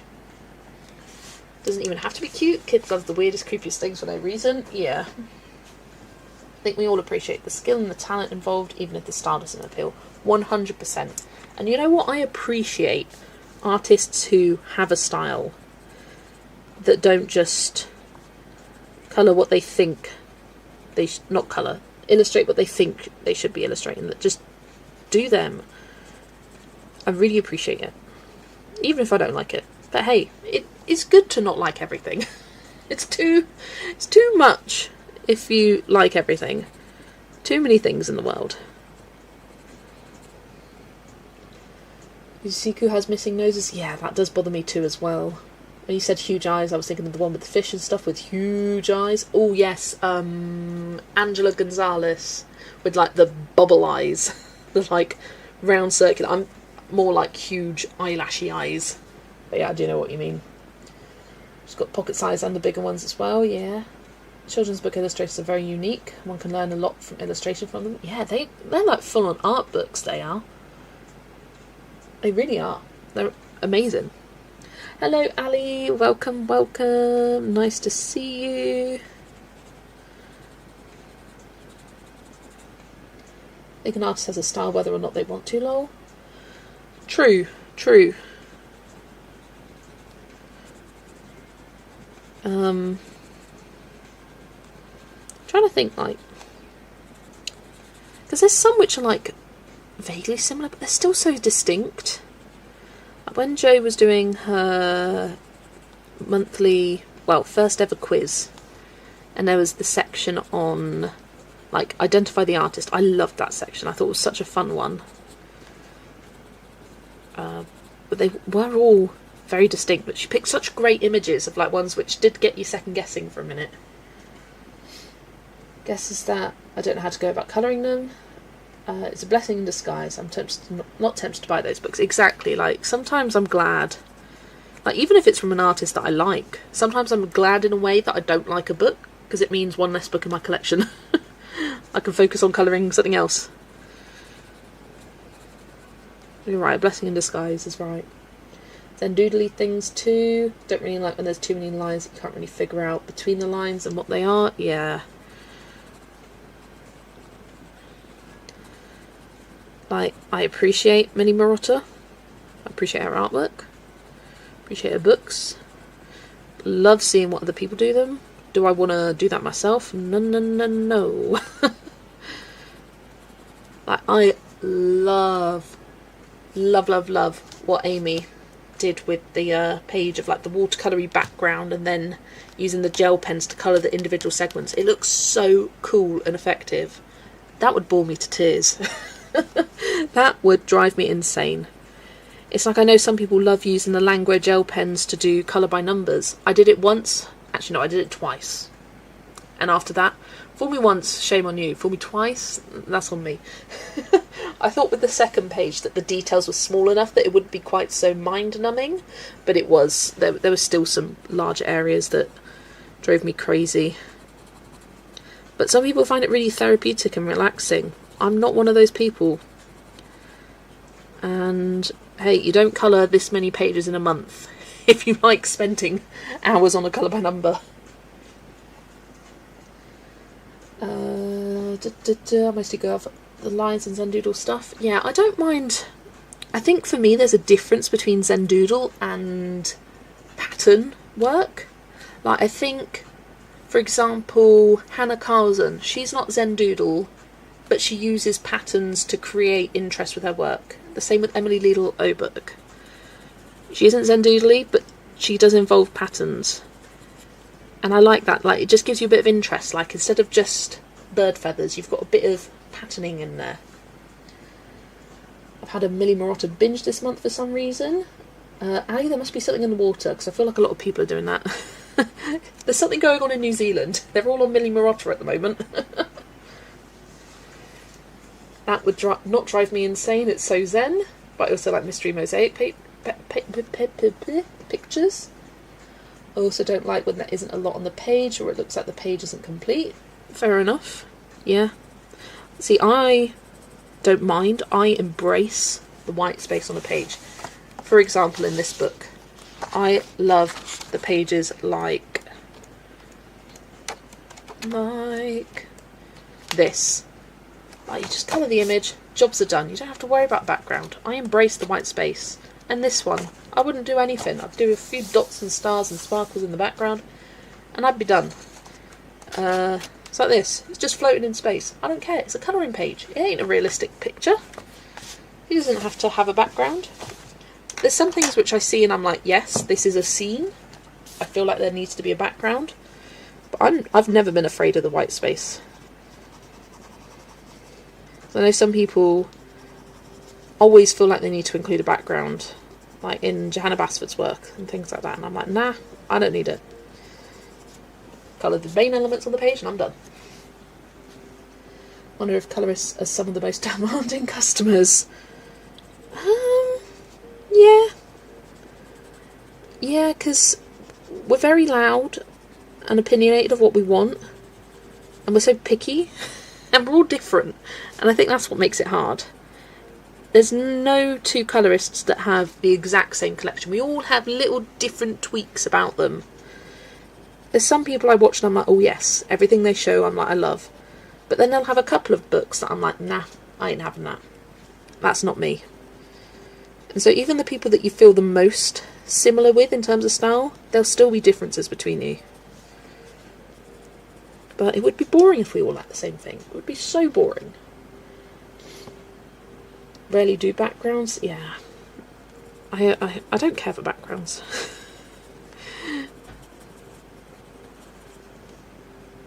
We're talking about Yusiku's Bearded Dragon in Familiar's book. Also, why is it so hard to remember how many U's I need to her name? It's double U, triple U at the end. Siku. So many U's. It's like an obnoxious amount of U's.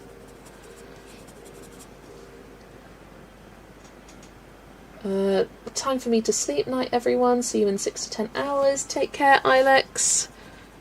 Are you working tomorrow? Or tonight? Or what's time zones? You just went from zombie to cute. Who has?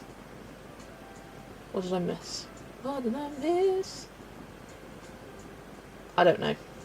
Someone's gone from zombie to cute. I've noticed that colourists are very opinionated. I think I mentioned that in one of my videos. And everyone's allowed and entitled to their opinions. I think when you're spending money on things, absolutely you're entitled to an opinion. But you don't even need to spend money on things, you're still entitled to opinion. As a human being, we're entitled to our opinions. But be respectful. That is the fundamental thing. For me.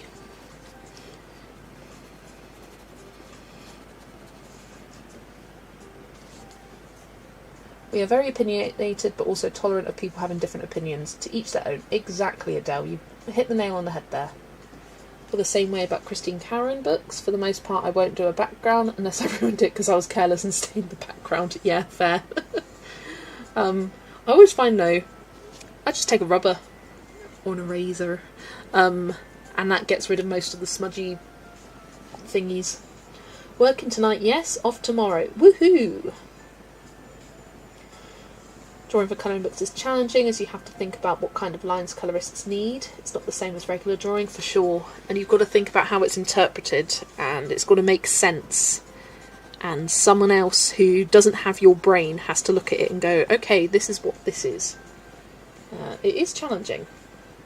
It's the only reason I bother with background in portrait pages, fair enough. I think we give our opinions, but we try not to be mean or personal. For sure. I think that is accurate. Like, because even with the artists and illustrators that I personally don't like, I can still appreciate their artwork, their art form. Like, I can think it's not for me, and also, in the same breath, appreciate their talent as an artist.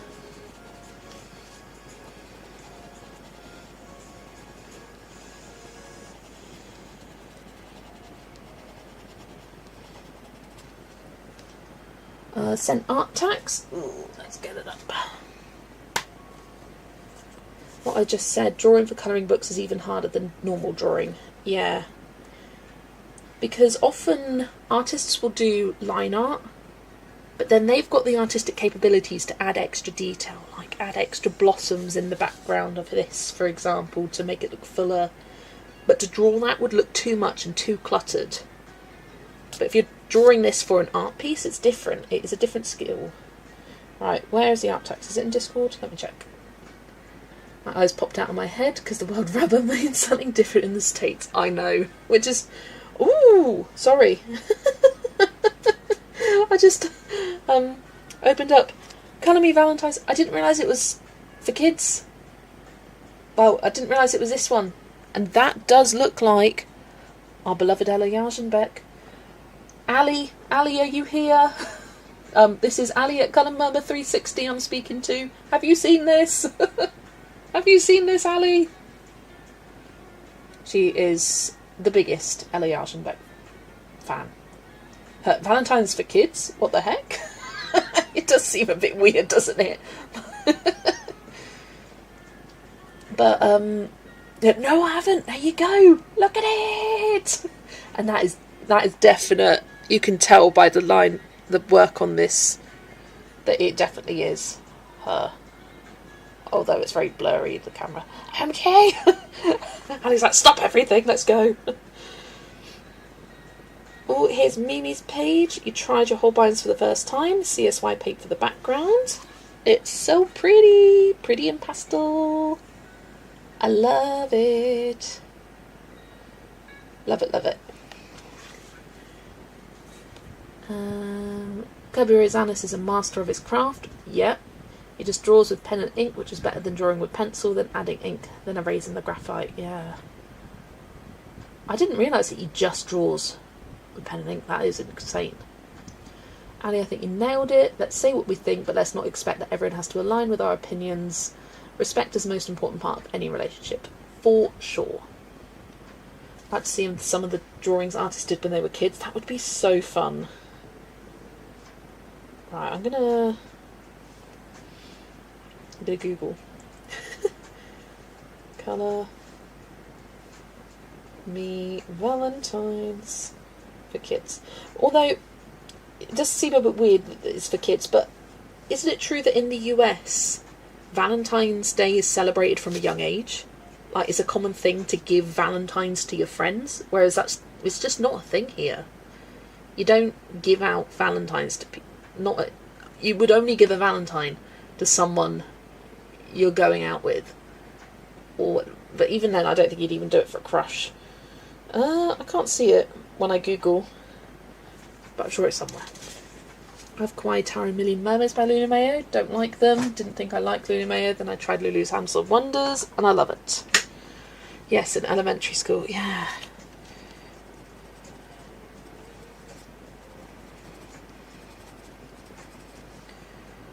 Yeah. Valentine's is a big thing here. Like, it does fill the stores, but it's not really. It's celebrated amongst couples rather than anything else. I was more thinking about the relationship between colourists and illustrators, not colourists and colourists. In terms of what?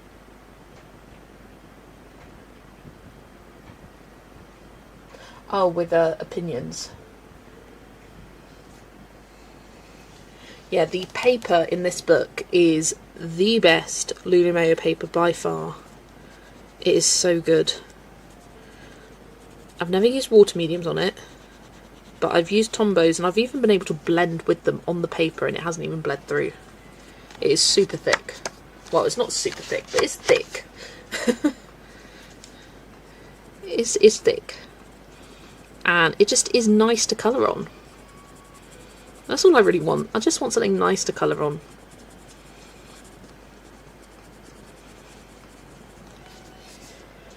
It was one of the funnest days of school. We made hearts and gave classmates Valentine's cards to put them in. Yeah, nah. Would not happen here. At primary school you might give it to your boyfriend if you have a boyfriend at 8 years old. I didn't. Always kind of in awe of people who can draw things and write music. Like, it's almost a kind of magic to create something that wasn't there before. For real.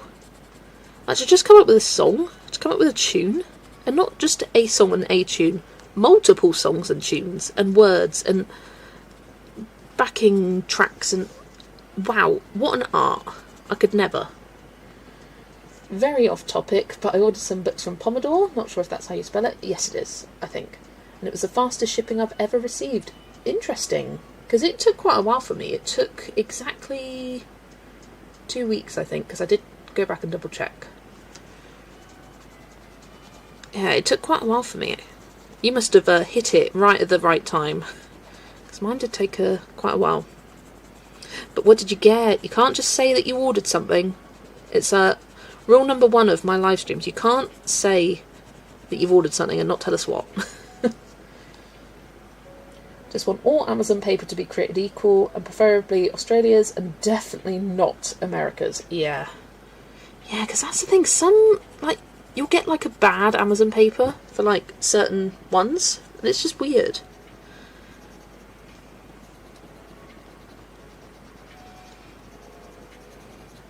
You know what? I'd actually prefer it if Kawaii Taro? I'd prefer it if Kawaii Taro were on Amazon paper, because I think Amazon paper is better than that paper. It is shocking.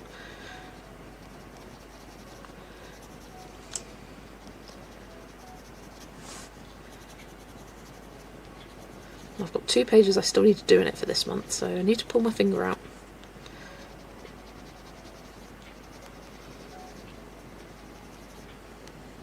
All Amazon US paper is trash. Got an email from Pomodoro, my book's already in New York Customs. Ooh, that was much quicker this time then. Why can't Amazon be... Oh, where did I? I just jumped.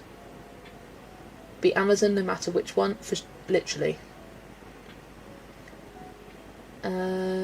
Eerie Books and another one, I can't remember the artist, but I hadn't seen it before. That's not helpful, Ali. Describe it. Let's do charades, but with text and typing. What's on the cover? What's the illustrations? What kind of animals? People? Give me something.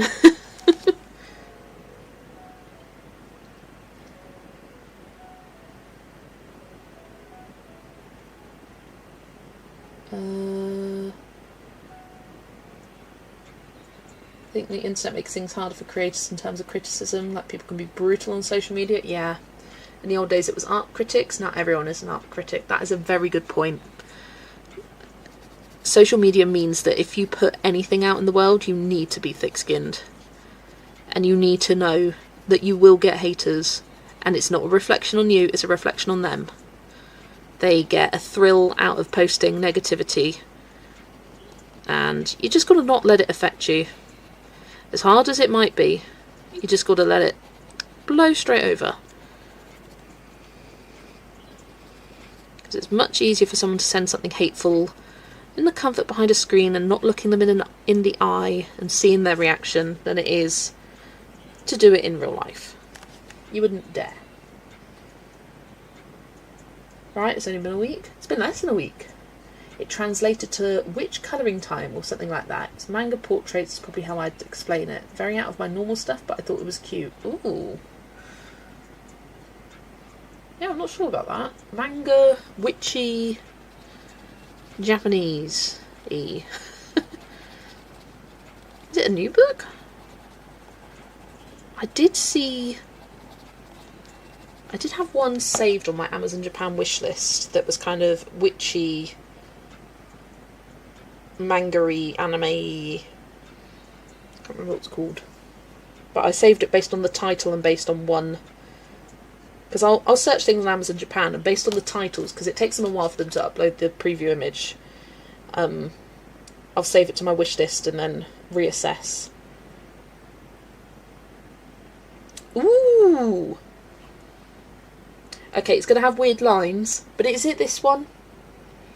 Sorry for the lines. Cafe Noir is the illustrator. Literally never heard of it. Oh, this says maker.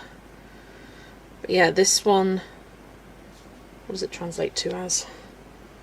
A flower colouring book, a fantastical world to travel through. Ah, nope. Was it a different one? And I've got another one on here. This book looks adorable. See, I save things based on the title. This title was called Character in Mel's Relaxed Life. And the cover is so cute. That's a little bunny there. It looks like it's the same... Looks like it's the same thing as the 4 Cats and Bunny family one. A story woven by a floppy-eared rabbit character and a hamster named Mel. It's got a hamster! Yeah, this sounds cute. That sounds like it's going to be for me. And I've got a couple others saved that don't have pictures yet. What do they translate to as? Dreaming Paintings at the Fantasy Town General Store and another heartwarming colouring book. Don't know what that is though. There's a difference between fair critics and haters. Completely, yeah. I think the biggest difference is that critics will give positivity. I think I was having this conversation with one of my clients actually, how she called up the office a couple of weeks ago and praised me and some other carers for what we'd done, and our boss was like, I so appreciate you saying that, because we so rarely get positive feedback. It's always negative. And I said, I think someone who gives positive feedback, I trust their opinions on their negative feedback more, because they also give positive. If someone just gives negative feedback, I don't trust them. It's the same on YouTube. Like, if someone only comments something negative, that's not constructive criticism. That's not offering up your own opinion. That's just being spiteful. That's just being critical for the sake of being critical. But if you also give something positive and say, this isn't for me though, it's just my opinion, I trust you more in that. Haters just spread hate. Critics will give positivity where it's due, and also negativity. Haters are usually disguised as a critic or an activist. The thing is to recognise them. I got one the other day. She only wanted to pick a fight and ended up blocking her. Good for you, Adri. I saw I got a message from Ali. Oh, I haven't seen it. Ooh, it looks cute. Again, lines. I can't be bothered. Yeah, cute cover. And I like this one with the books. Being an art critic is a profession. It's a kind of reporter in the paper. They are professional for sure. They don't troll on the internet. They have better things to do with their time. Yeah, they've got other art to critique. They've got other fish to fry.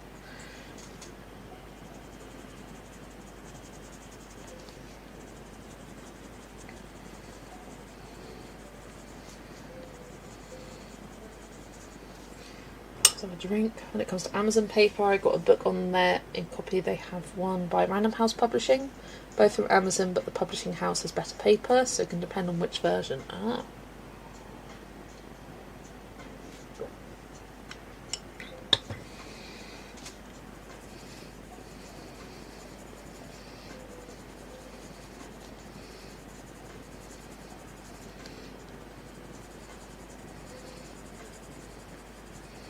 I'm very fortunate that on my channel I've had very, very few haters. The majority of hate I've got is about over-consumerism. And I don't care. I laugh most of them off. But yeah, very little that's, I don't know, more personal than that.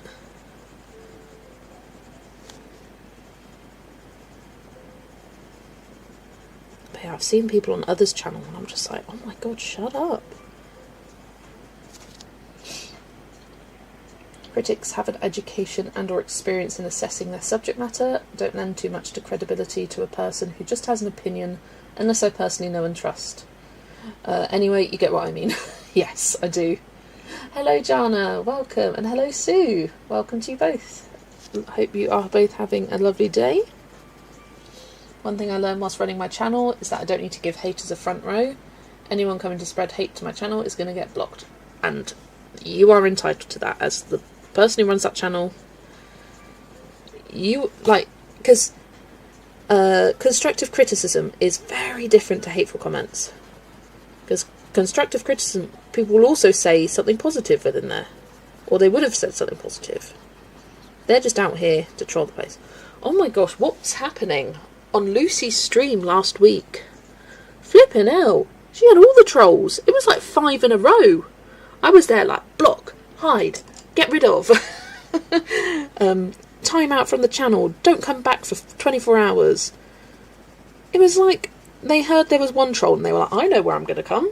I'm going to come into Lucy's chat and continue troll. Like, what was going on there? And it was just stupid stuff. And, like, just weird stuff. Sue just got back from a walk, very hot. I'm referring to books printed on demand by Amazon when I say Amazon paper, as opposed to printed by a publishing house. Yes, yes. Seen a lot of the misuse of the laughing emojis on Facebook. Mostly use it to laugh at your comment and or which I find are bullying. Bullying, that's a strong word to throw around, Brittany. It's not nice, but I don't know if it's bullying, because bullying has to be repeated and personal and targeted and repeated. And But yeah, there's a lot of the crying with laughter emojis. Like someone will, I don't know, pour their heart out on something, and then they'll do a crying with laughter emoji reaction. You're just like, ew, you're disgusting. It was a regular stream, I think. Yeah, regular. Yeah, it was Saturday. I missed it. I had to go that day. Yeah, it was a crazy stream. It was like all in the space of like 10 minutes.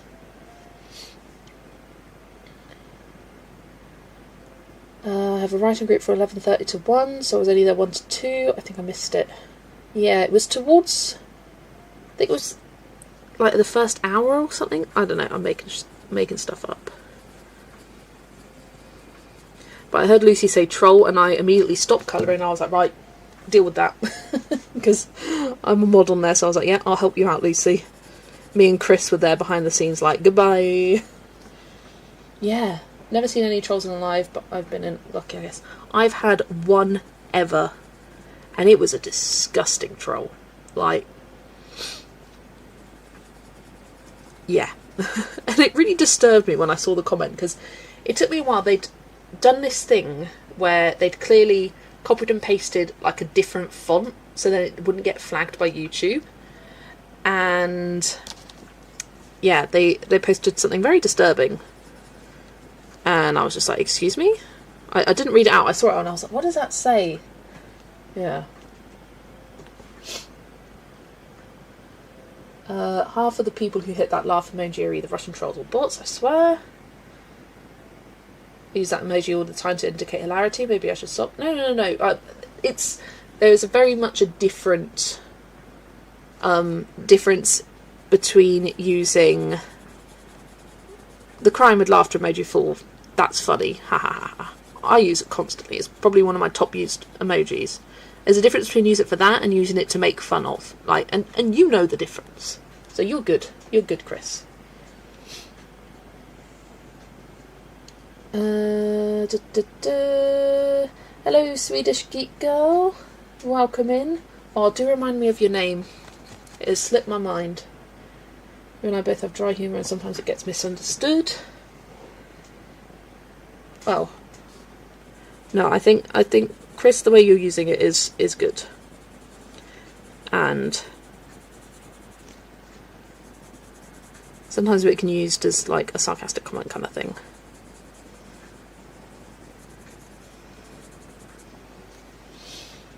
I think we're talking about when someone makes a post or shares their opinion in earnest and comes with the troll and hits the laugh button. Yeah, it's very different. Gonna make you all an administrator, right? Just in case I get a troll, haven't yet. Yeah, it's hard to have a dry sense of humour online, that's for sure. It can get misinterpreted. Yeah. Well, it depends. You need to know your people. Because there's a lot of dry humour online, that's for sure.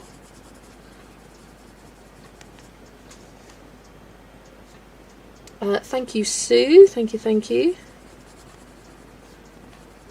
I am hopeful that I'll get this done. But like, once I've done all these flowers in the tree, this is going to go by very quickly.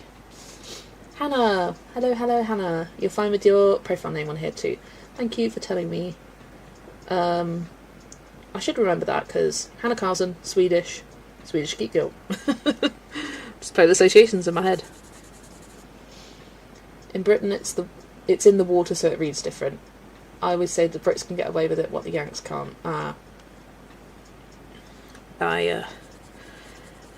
I've grown up in a very sarcastic household, so that is part of my DNA. It is just me.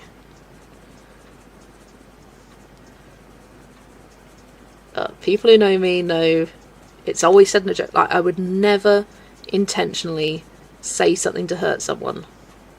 No, it's always in a joke. And if you don't find it funny, I will stop. Or I will try to stop. It's hard. Hello, Joe. Welcome. Nice to see you. Hope you're having a good evening. Hope your holiday is going well. Are you still on holiday? I think so. Chris is like, come on. Get that request in. So I have to curtail it online. This is no facial expressions. Yeah. Just be you, absolutely. More difficult to read humour, especially dry humour and sarcasm in word and sentence form. That's why I like the crying with laughter emoji, because you stick it at the end of the message, you know it's a joke.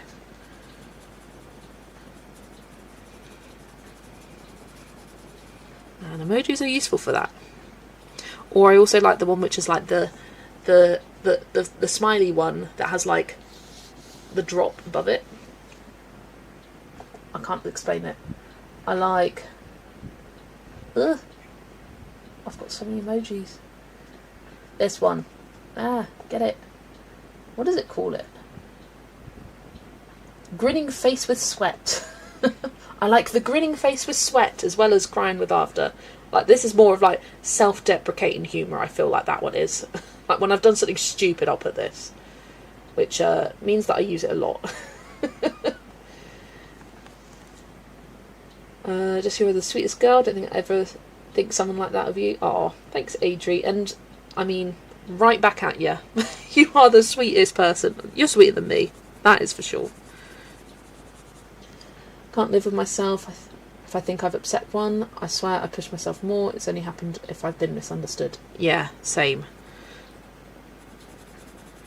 Yeah, I also get extremely upset if I know that I've upset someone. Like, that upsets me. Because it's the last thing I ever want to do.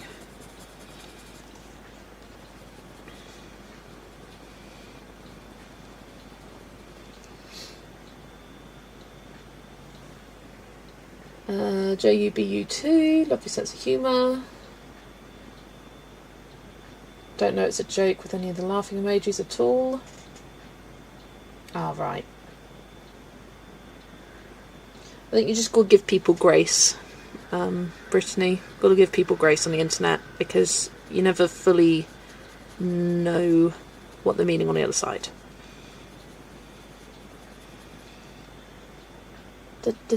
JUBU2, I love your sense of humour, for sure. Chris, do you think I live next door to him? Hang on, I think he's just taken his bin out, one sec. He says, mid-November new release and no probs. Passed it on, heard, received, working on it.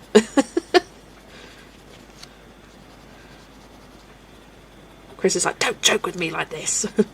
This is serious business. I want to put a formal request. Let's have a fight, not you, sweeter. Then you say, no, you are. Yeah, no, you are, Adrian. No, you are.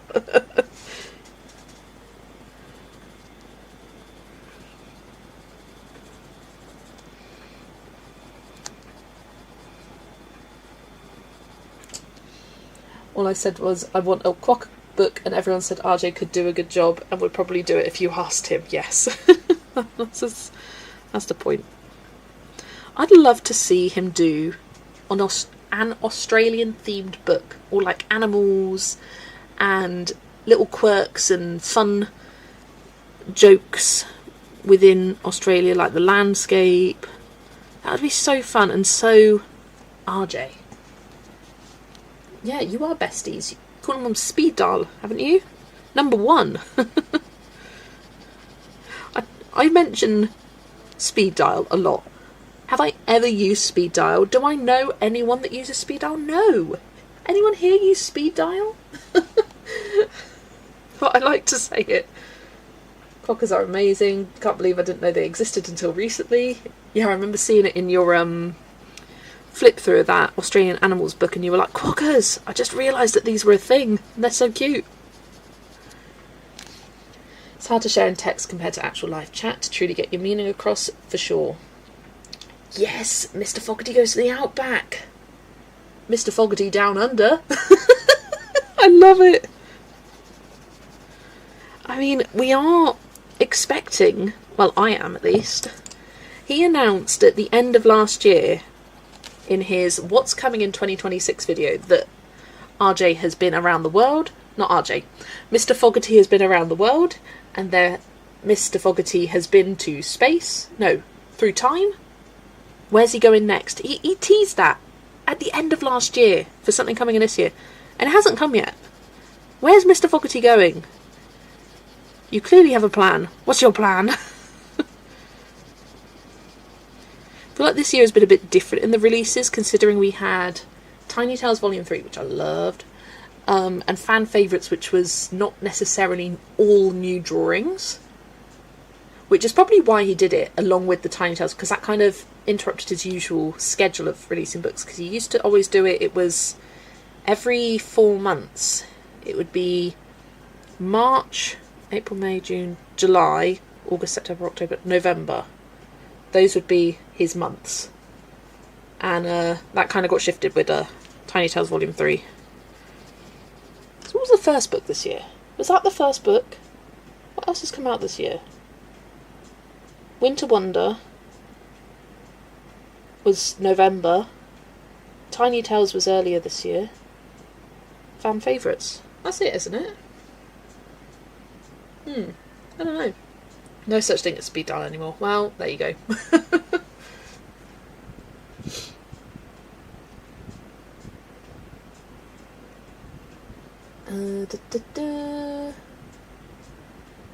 There's no way Joe can hide the fact that they are besties, for sure. Secret Light of the Zoo I've been binge watching on Netflix whilst working. I'm okay if the book gets delayed if I actually get good paper. He's been working on this paper thing, so I'm going to give him grace. Oh, for sure. The prototype book he sent me has 9 pages in I'd not seen before, but he'd switched them out for dupes for the difference, so I reckon they're going in volume 2. Ooh. Interesting. Steampunk? Underwater, maybe? Yeah. But that's a secret. But, you know, it's Jess's life. Hey, we know the secret things here. We got the secret infos. And we always like speculating anyway. I think I love speculating about what the next theme of colouring book artists' books are going to be.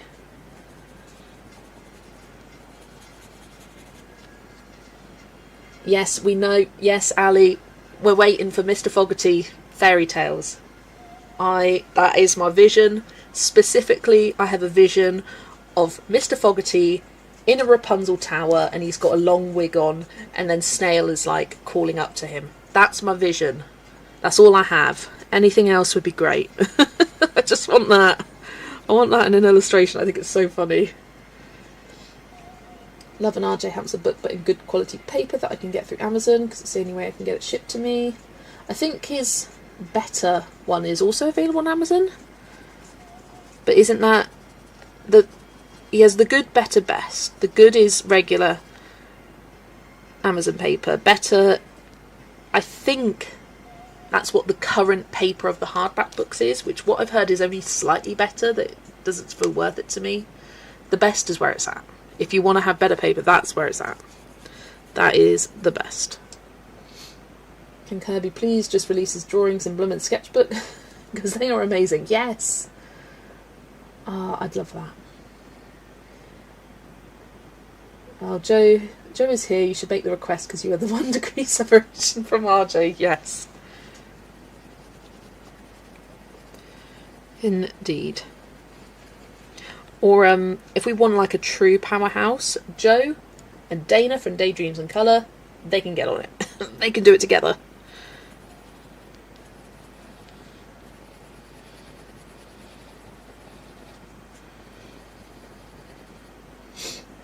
Sorted the US printer, I think, more or less. Will that make it easier for you, Adri? US to Colombia or not? Yeah, it might.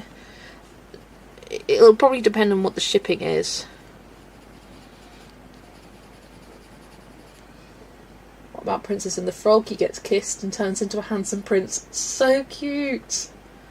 Yes. That is a great idea. Inter went back down. Finally it's back. I'm so happy you're still live. Yeah, we are good. I'll be here for probably another hour. Oh my gosh, it's 9:38.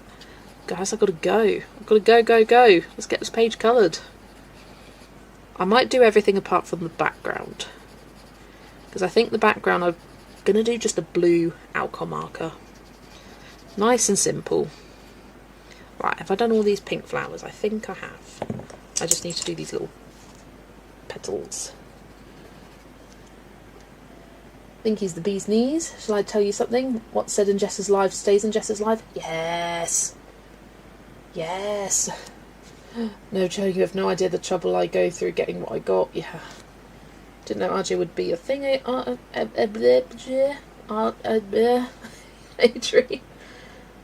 RJ should make a character of himself and put himself into a book and interact with his characters. That would be so fun. Like, he meets Mr. Fogarty and Snail and like the wizard and the castaway and things like that, or the inventor. It is. It's just I don't like the paper. That's fair. And you are not alone. And I am excited for more people to experience his artwork now, because I know a lot of people, they loved it, they tried the Amazon paper, they just couldn't do it. So now it's been opened up to more people. I'm just waiting for Joe's comment. I'm like, where is it?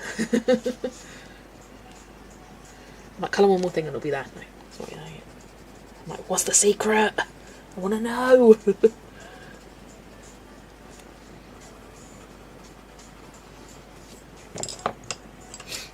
I think that's all of them. Nope, missed one. And after all was done and the money given to charity, she... Sorry, what? I didn't see the first half of that message, Joe. It didn't come up. And I've got it on all chat. Just double checked. I think maybe YouTube didn't like what the first part.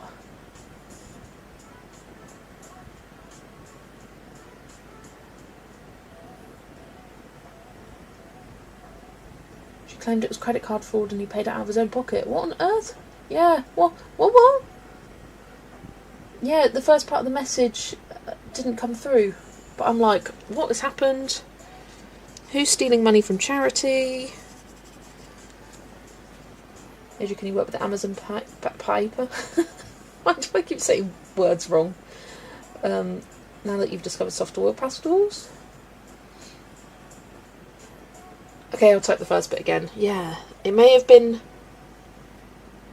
something like a word you put in that YouTube didn't like. Because YouTube will automatically get rid of certain comments if it doesn't like it, and it won't hold it for my review. At least I haven't had that before. For the need to contact Derwent because they did not mean to make an accessible electric eraser. Then head to it and I have to press to turn it on, and then I have to press the same button to turn it off.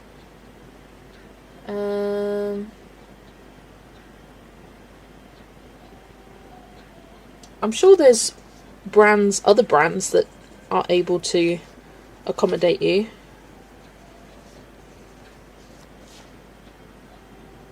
I have a lot of respect for RJ. Yes, me too. Like, he is so in tune with the colouring community, and I respect the hell out of him for that. I always will. I think it's a really important and rare thing. And I will say, I know most colouring book illustrators also have other jobs on top of that, so they don't necessarily have the time to do it. I don't know. Is illustrating books RJ's like full job? He lost hundreds of dollars supporting the Colouring for Cancer because a lady donated a huge amount for that page. But then after it was all donated to charity by us, she'd claimed they took it. Oh, that is disgusting. But I appreciate RJ for that. But core, they're like people who do chargebacks.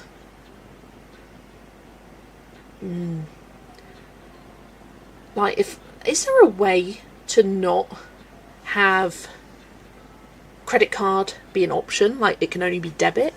I know some people don't have debits; they only have credits. But still, like, to stop those things happening, the fraudulent things, and what a nasty thing for someone to do. Absolutely horrible. Yeah, report her to fraud to her bank, yes. Unfortunately, I don't think as the business person you can find out the details. had to reimburse her out of his own pocket. Good for him, but he shouldn't have had to do that. I respect him, but to be honest, he had no choice. Like, the money had already gone because he already had donated that chunk to charity. Yeah.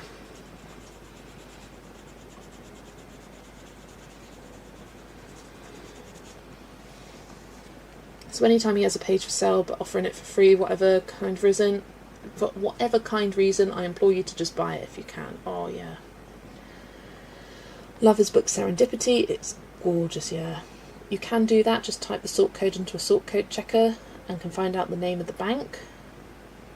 His wife kicks ass, so they did do everything they could. I imagine they did, because that is wrong. What a horrible person to... Because that was very... Like, it wasn't, like, quiet. It was very clearly a page created for charity. All proceeds went to charity. It wasn't a percentage, it was everything. And to donate hundreds to that, and you think, oh, what a kind and generous thing for someone to do, and then take it back. Disgusting.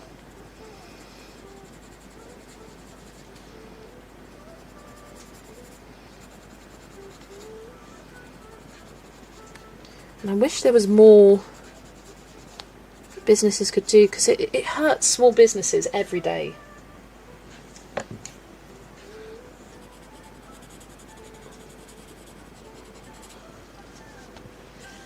It's sad and scary. It's like something like a creepy podcast. Definitely, yeah.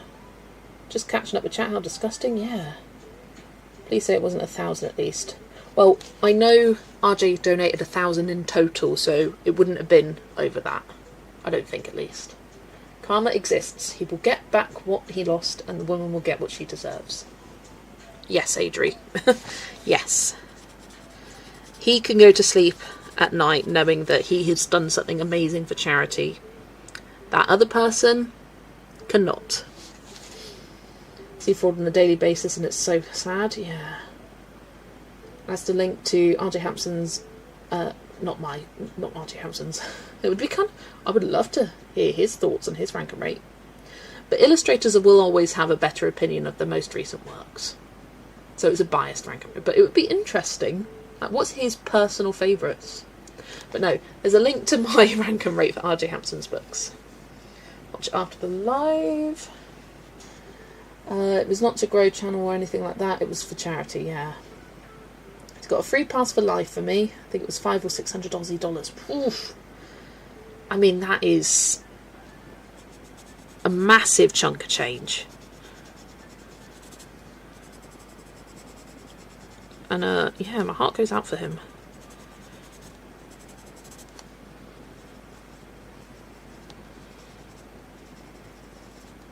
It's probably like the equivalent of a new book release to him. Something along those lines, like of how much he would earn in that. Like, he's just lost an entire new book release. And by new book release, I mean like within the first week of something like that. Is there another tubathon in the pipeline? Oh, yes. I can tell you that. Yes, there is.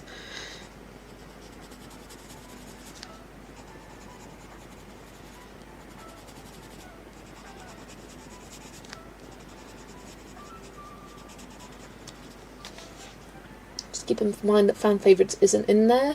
Not sure if Winter Wonder is in there or not, and just doesn't have all the books. Yes. I don't think Winter Wonder had been released at that point, no. Fan favourites, I think, is up there for me. Maybe even like number 2. I really love that book.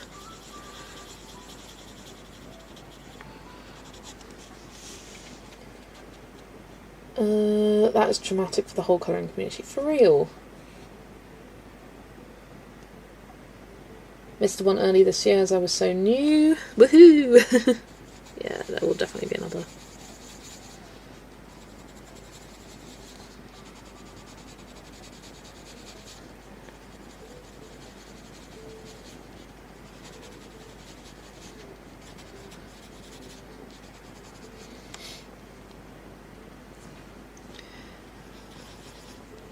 Yeah, I'm not sure where Winter Wonder would rank for me.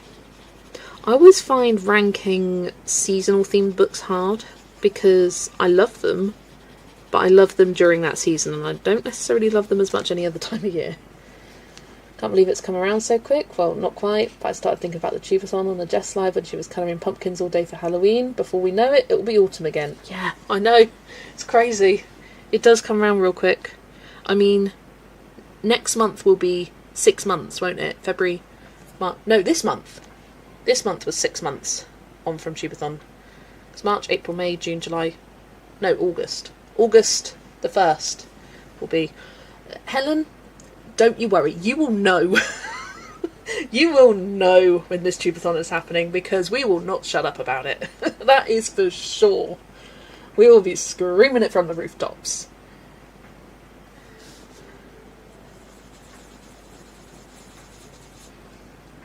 I've bought 3, but his style is not my first choice. Got them after he was so kind on the cancer appeal. I don't have much to spare, but I'll send more his way. What a lovely man. Oh, yeah, that is nice. I'm wondering if Castle Arts will come out with autumn colours set. For sure. If they've done spring and summer, they've got to be doing autumn. For sure. Maybe I'm wrong, but was there a collab for one of his books so every page was coloured and they were sent to him? Yes, Joe did that one. It was for Winter Wonder. So go to Joe's channel. I was buzzing for like 48 hours after. Joe, I think I was buzzing for like 48 days after. I'm still buzzing from it. Just came from coffee and yes, Tubathon, whoop whoop, hype, hype, hype. It was magical. Your email on your channel. What's this? What's that? Oh, yeah, Joe. I think Joe is piggypens@gmail.com. Pretty sure. Usually buy pages from his website because I don't want to buy a whole book. And I usually miss the free page every month. What I do is, because it's in the email list, and whenever I see it, I just download it, because otherwise I will forget. And they are there for a month or two after it goes out, but it will, like, the link will stop being valid after a while.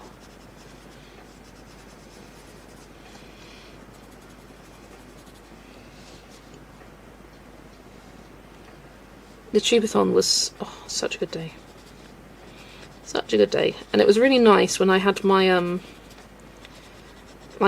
celebratory live stream earlier this month, and I went back down memory lane and all the pages I'd coloured and sort of remembering all the Tubathon pages and also the charity live that I did in March for it. Such good times.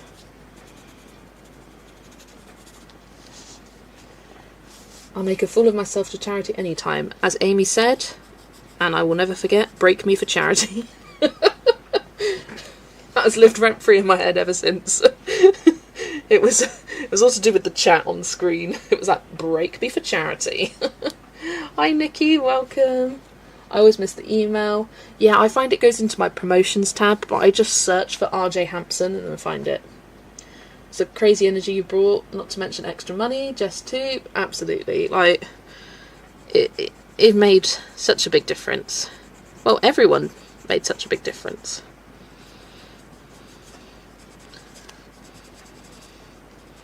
And I tell you what, I have never been so scared to start a live stream than I was for that day. I was shaking. I was fully shaken. And the chat was wild. And it was overwhelming. And it was exciting. And I coloured a page for my grandpa, and it was nice. If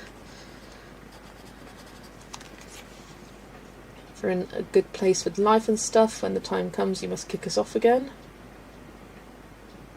Yes, I was like, what? With Amy, yes. Amy was the best start. I put her on just before I went to bed, because it was midnight. And I was like, now I don't want to go to sleep, I'm too excited.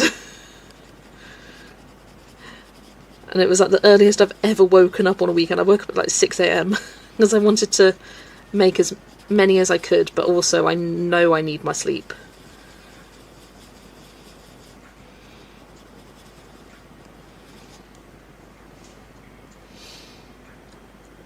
Shaking didn't show, consumers professional. Yeah, I mean, I was terrified.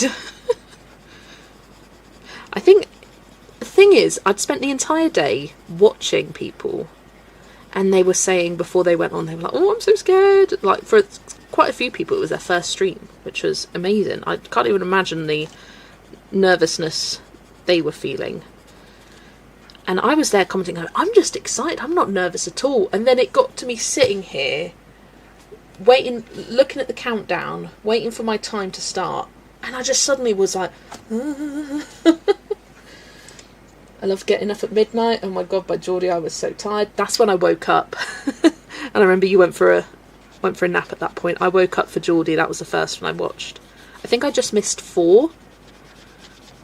And then I went back and watched them the next day.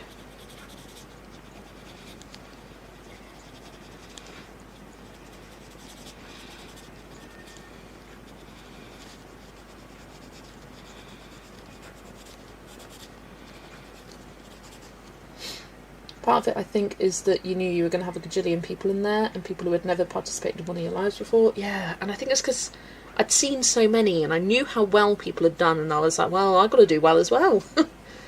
Love how many learned to stream from it, and now love streaming. Yeah. My channel was so new. I think it was only a month old, a newborn channel. I don't think I could have done it then. Yeah, nerve-wracking. I think I was the only non-nervous one, lol, but it wasn't my first time doing something like that. Yeah, Amy was an old pro for charity. And I think, Amy, you've even done bigger events than that. Not to diminish the Tubeathon, by no means necessary, but like bigger in terms of like more people watching and participating and donating, etc.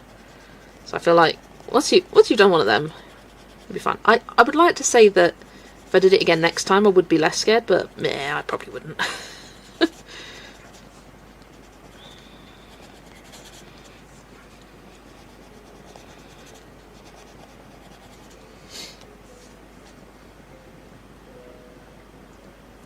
Page looks good, thank you, Nikki. It is getting there. Keep saying once the flowers are done, I feel like the rest of the page will come together pretty quickly. So many flowers, so repetitive. Adri, you would hate this page. So many flowers, and they're all the same. Absolutely, it's all valid whether it's £10 or £1,000 or £1. Like, yes. And as we were reminding, time is a valid donation. Just being there, watching, getting the hype in chat, even if you couldn't financially donate yourself, meant the world.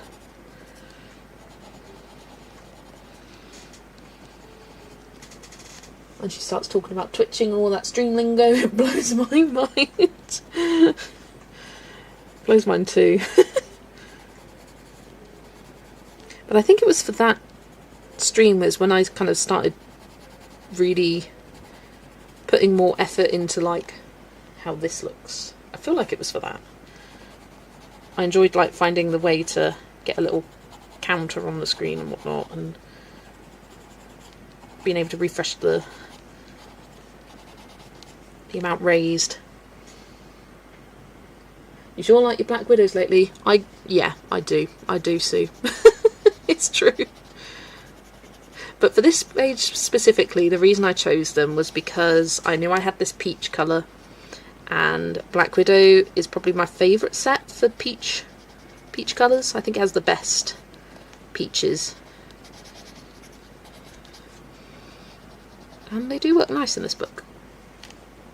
How's the Discord going? I'm in there, but I forgot. It is going so well. I think there's over 100 people in there now, which is fantastic. And yeah, still making changes and tweaks.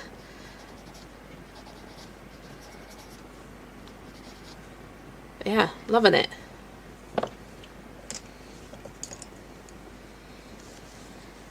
Had that book, I don't think I'll be going. Right. I don't blame you, Adrian. Just like, this is the last page that ever gets coloured. She's like, right, anybody want to come to Columbia and colour this page for me? Because I don't.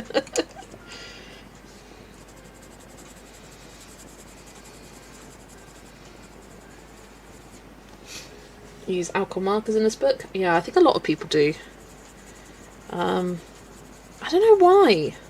I don't want to. I like basing with Tombows.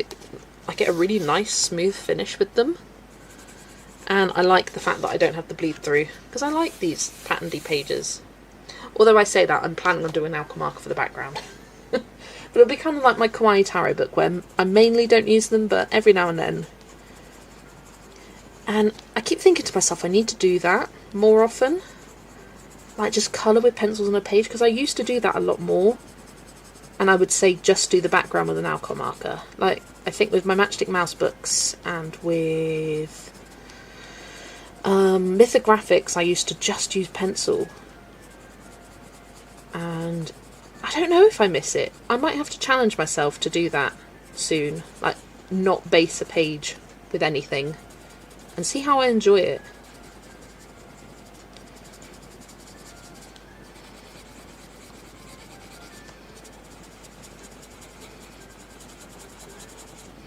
Sometimes I do get a bit with a page after I based it. I don't think it looks great, but when I do the pencil shading, it all comes together. So maybe I won't have that I hate the page kind of phase if I just do pencil shading. I don't know, it'll be interesting. Maybe that's a challenge for myself for next month. No basing for a page. Specifically a mythographic. Oh yeah, there's plenty of books I don't base in. I'm on about mainly the single-sided books. Because almost every single-sided book now I see and I'm like, well, I've got to base it. Because it's single-sided, I might as well. Try to challenge myself to use a single medium, like Tombows or alcohol markers on a page. Oh, that's fun.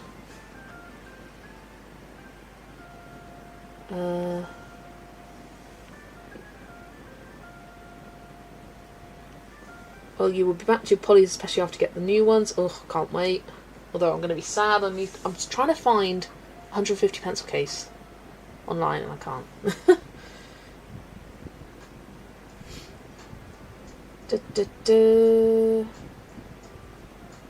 I started my Fantasy World collab page today. It took me a week just to figure out colour scheme. That's going to be focus number 1 for August for me, because I would find it too sad to colour a page and not be able to share it in my end of month completed pages, so that's why I want to do it for August, because it's due on the 15th. Well, I've sent art tags, need help deciding what colours to do the steps, either the same colour as the tree, ground or the mushrooms. Ooh, let me get it up, but not in the lazy way. Let me actually get it up on screen share. Window capture, Instagram.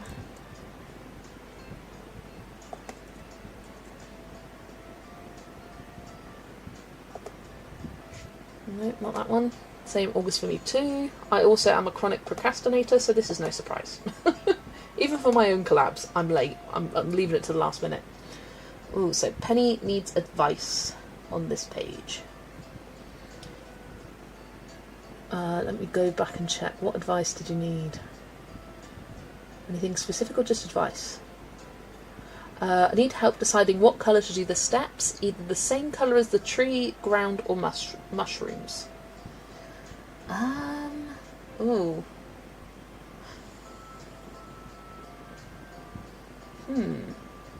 I'd probably do 2 different colours, like the top of the step, one colour, and the kind of like front of the step, a different colour.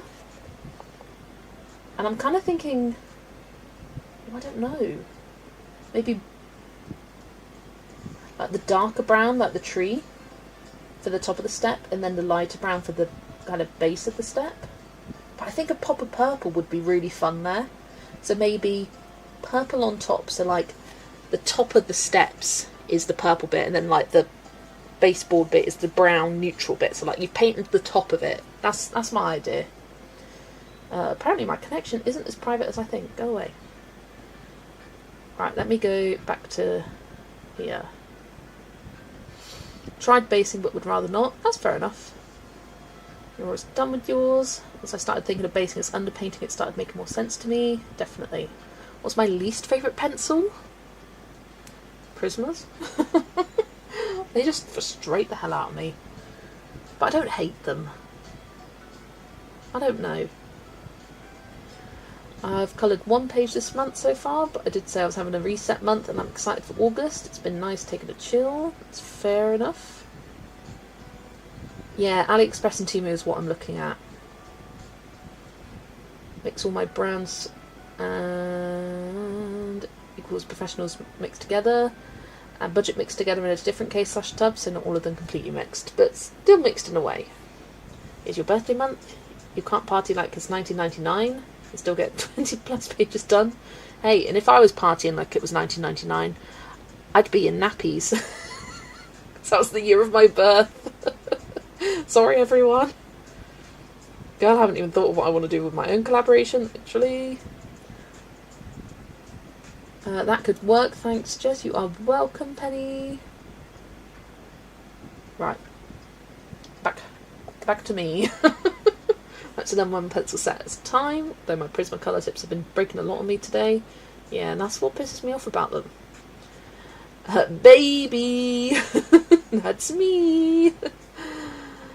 I was talking to Holly today and she thinks it's hilarious that we call chimney breasts chimney breasts? What are chimney breasts? Oh, they're just the breast of a chimney. It's a chimney breast. What else do you call it? The baby. That's me. Ordered more Language Shiny Style pens from Temu today. I love those. And I've especially been loving the metallics. I love them both. I was about to say I'd prefer one over the other, but I don't. I like them both. It's like, I'm being random, but I just noticed Kimberlyn called the steps treads. Oh, I don't even know what you're talking about, chimney breast. Let me get a picture. Picture of the breast. We're getting to the point of the stream where we've gone weird. Look, you can... First result, chimney breast removal. The chimney breast is like the bit in your living room. It's this bit. Like... Where's the other one? Like this bit. Like... What the chimney sits... Like, that's your chimney breast. What about a chimney breaststroke? The top of the fireplace. Like, yeah. So the hearth is where the fire actually is. The chimney breast is the bit above the fire. The whole thing is the fireplace. The chimney stack goes on top. There you go. It's the fireplace. Kimberlyn's very matter of fact. There's a chimney breast. Look at these lovely breasts. Don't take that out of context. Or do. Hey, whatever. Like above a fire. The bit that sticks out where the fire is. Yeah, the chimney breast.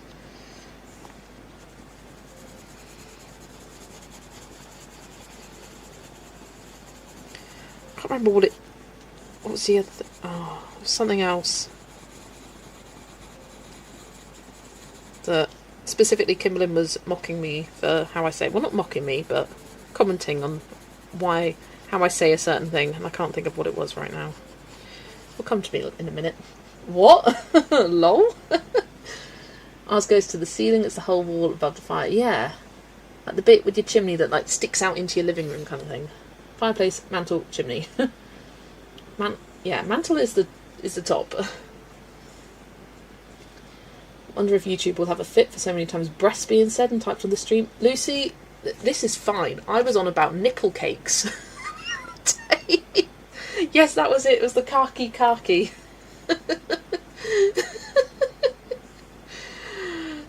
Oh my gosh, in Yolanda stream on Sunday we were debating the definition of threesomes and orgies. I couldn't get any... I mean, that is a Yolanda stream through and through. Mine get a little bit weird. No, mine... I was talking about some cakes I coloured in Small Victories. It was page hopping, and I was like, these look like nipples. My little nipple cakes. And so I had to change it because they just look like nipples. Is that a British website? Have I had a cider? No, but I probably will tomorrow. Saturday is my cider day. It's the one day of the week that I allow myself to have an alcoholic drink, which is usually a can of cider. So yeah, that'll be tomorrow's fun. Oh, you best believe, with the bookmark bonanza and my day-long live streams, the later it gets, the more wild and weird I become. And delirious. Yes, Kimberlyn was watching one of my videos and was commenting on the fact that the captions kept thinking I was saying khaki instead of khaki, as in the colour, like khaki trousers, although you wouldn't even say trousers. And I was like, clearly it just can't understand my Britishness. Clearly it's just making fun of me. What's there to debate? 3 is threesome, 4 is a couple. 4 if a couple is couple swap. Any more and it's an orgy. Well, there you go. Easy peasy. But it doesn't allow that. Well, there you go. Say both of those. I've got a khaki keyring for my car keys. How about that? Say them back to back.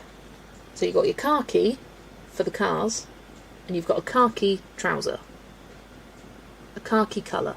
Khaki. Khaki. Khaki. It does sound similar. It does. Khaki and khaki. Oh, there's something, and I can't remember what it was, but it was getting a Scottish person to say the same 3 things. It was like pull, pool, and something like that, and it was all pool, pool, pool. Oh, it did.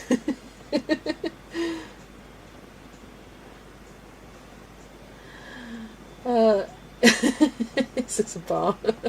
Sounds almost exactly the same. Khaki and khaki. But I wouldn't say khaki in the singular. I'd say car keys. I think. Would I? I don't know. Well, let me get my car keys. Yeah, yeah, because you got your keys, and there's also for the car. Not just the one key. I'm thinking too much into this. Doesn't sound like a real word anymore now, khaki.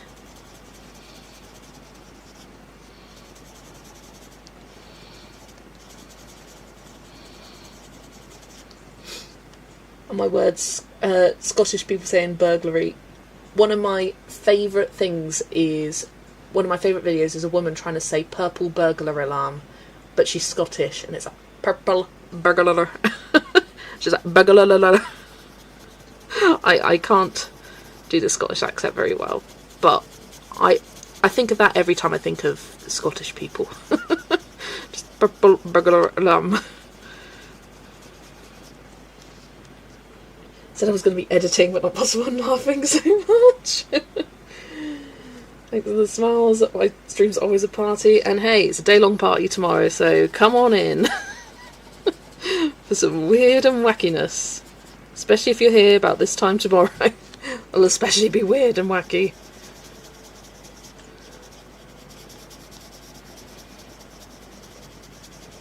I came up with the idea, I was talking about the bookmarks the other day, and I did see, am I planning on doing a randomizer wheel? I don't think so. I'll probably do polls for like which one you want me to do next. I don't know. But I'm thinking of doing like basing in the morning, whole morning of basing with alcohol markers, and then I'll do the pencil shading in the afternoon. And seeing where that takes me.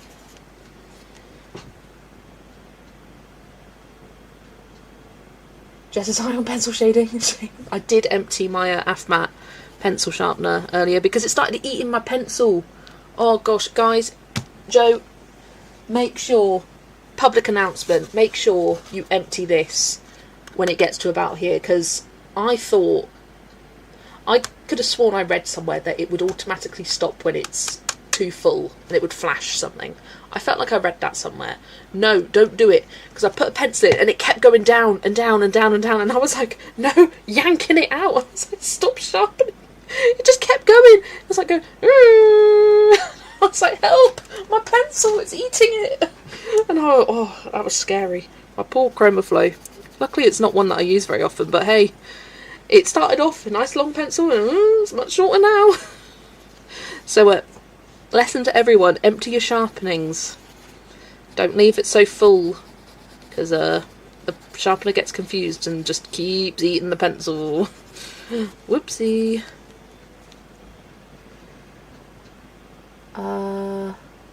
I once captained my khakis trying to find my car keys. Gaga. Looking forward to it. I give up, can't edit and watch at the same time. Use a car key for your car, and your car keys are for your car's key. Yeah. Be a fun game for a team meeting, for sure.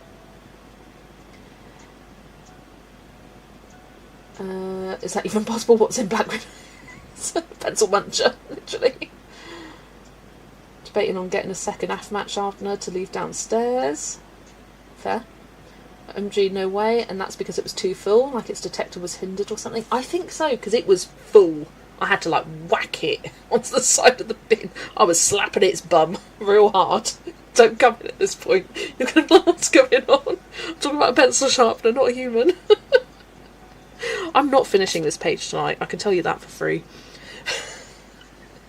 But it just kept kept going down, and I was like, stops, and I was like yanking it out. Oh god, it was scary. That was a horror. That was a horror. I got a plug-in AFMAT, and today I've gone through my AFMAT Prismacolor Premiere and my Dial 140 to do my snickety Prismacolor. Stupid Prismas. Stupid breaky Prismas. Rubbish Prismas.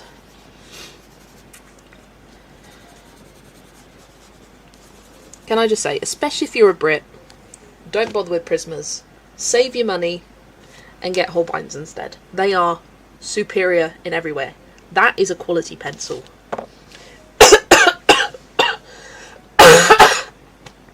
Don't mind me.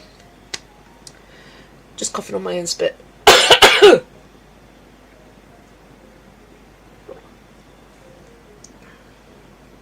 My Dial 133 got that way the other day. The shavings got so compacted because I didn't empty in that forever. Yeah, I do that all the time. My mum will come and be like, right, it's time to empty the bins. And I'll unpack this, and it like barely can get out. And it's like, you know, you've left it too long. You are going to be back here in less than 12 hours, girl. I know, but usually I wake up early for work on Saturday, so this won't be as early. I'll be fine. I'll be fine.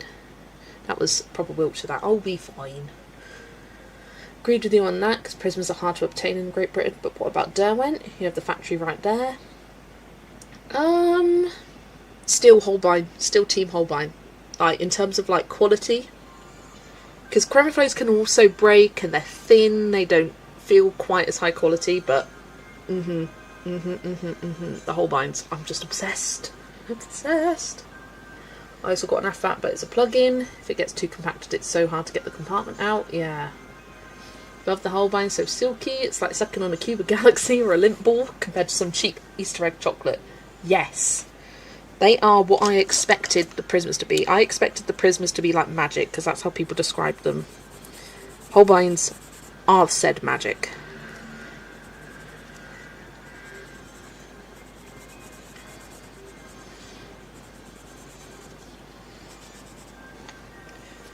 Don't really find my Chromaflows break. Majority of mine haven't, but I've had one which did.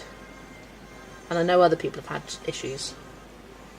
Faber-Castell isn't far away in Germany, or Cavendish in Switzerland. Yeah, everything is accessible in Europe. Holbeins are crazy silky, but so much more stable and firm. Yes. Smooth, like smushy, and but creamy, not like sticky. Just beautiful. I just adore them. Do I love them more than my polys? Maybe. I find them more versatile than my polys. I've used them in a variety of different books, and so far there's not been one that I've hated them in. Which, I can't say the same thing about my polys. No other pencil compares to the silkiness of Holbeins. That is good to know. Now I know I've reached my peak. I feel like someone said they sent art tax a minute ago. Distractions. Let me just check on my tablet. I've set a 50. I don't use them as much because I know they'll never be able to buy them again. Oh, yeah. I get that. They're kind of saving it for a special occasion. Has anyone tried the Lyra pencils? I'm swatching them and enjoying them. I have not. I haven't tried any of them. Where's my Discord? There it is.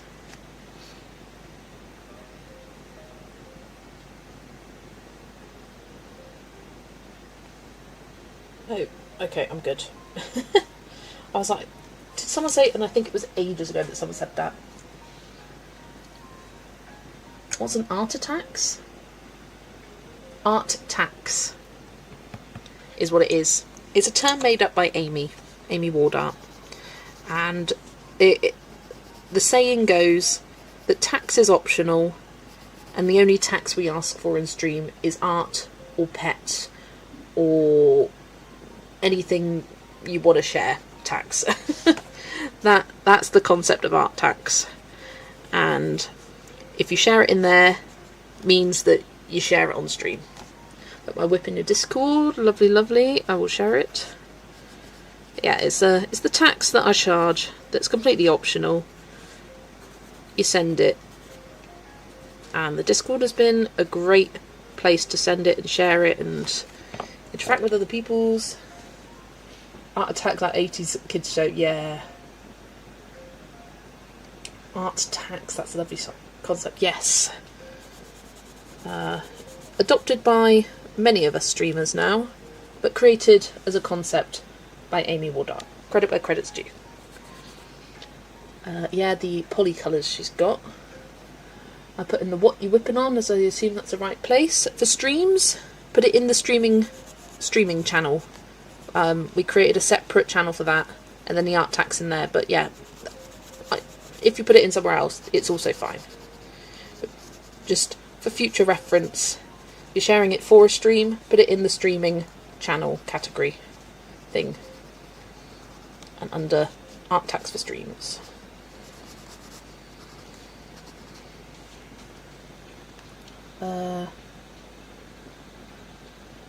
Joe, Ali, or Polly calls it Art Parade or something, but it's the same. Yes, Ali calls it the Page Parade, which is fun. I like that name.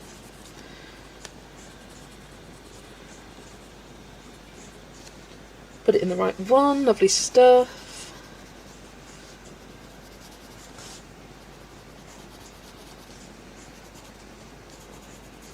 We'll finish these vines.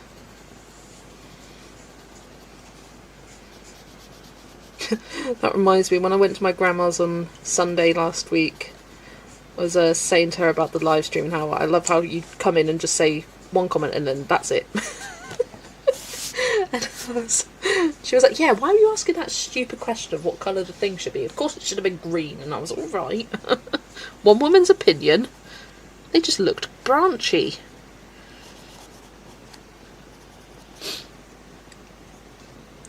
Really looks like I forgot the basing on some of these, but oh well. Right, that's that done. There's art tax for stream and streaming now share here. Oops, mistake again. You're all good. The streaming now share here is for the people who are streaming now share here specifically. Ooh, lovely. Is this the sweet shoppy? Looks lovely.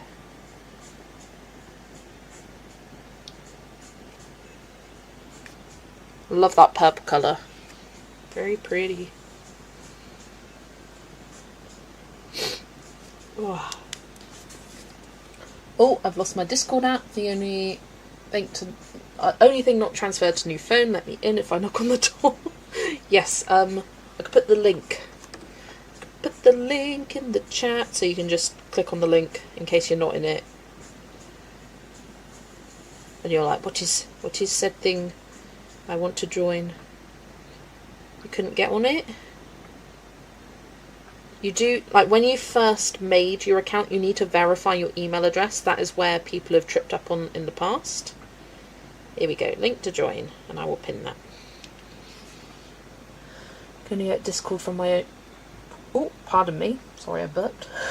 Can only get Discord from my old phone. Can't get it on my new phone. Hopefully you can sort that out soon. So I'm sure there's a way.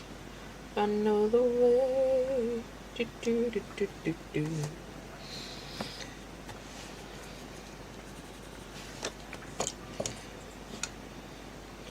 Right, I think I will do the grass and that'll be it.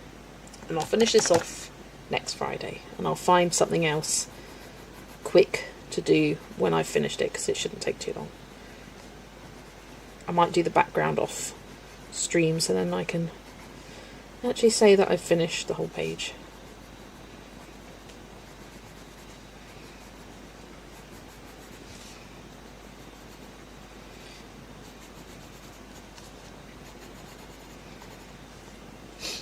Internet's out again.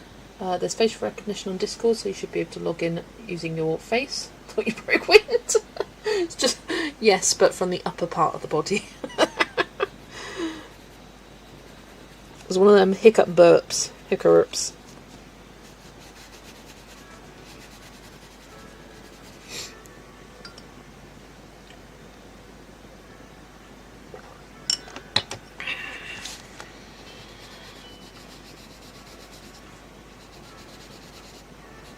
Should have put ice in that squash, it's gone slightly warm. It's quite warm here tonight. It's currently 20 degrees and it's 25 past 10. Ugh. That means I'll be sleeping with the windows wide open.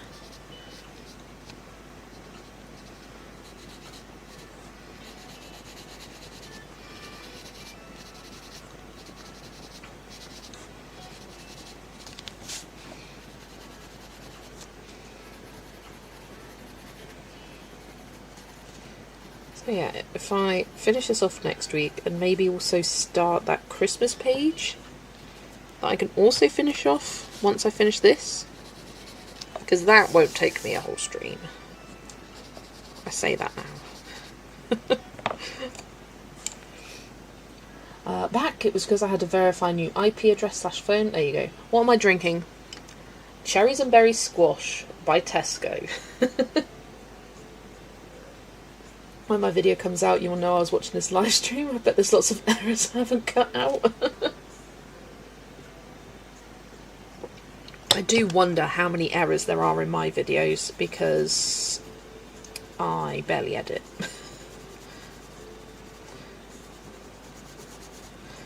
I think occasionally I have them and someone will tell me like, oh, you didn't cut this bit out, and I'm like, ugh. It makes my heart race. I feel so embarrassed. It doesn't matter. And it'll just be me putting a book in frame and going, okay, this is blah, blah, blah. Right, start again. Put it back. Like, it's nothing a big deal. I'm trying to snip it out. I don't tend to do that very often anymore. I used to quite a lot, where I'd pull in a book and then not like what I said. I'll often do 2 intros. Like, I'll start recording, start saying my intro, and then I'd go, blah, blah, blah, blah, blah, blah. And I'll be like, well, I'm not starting the video off with that, so I'll stop, restart. But other than that, I don't tend to do many well, I do lots of slip-ups, but I just keep it rolling. I don't care anymore.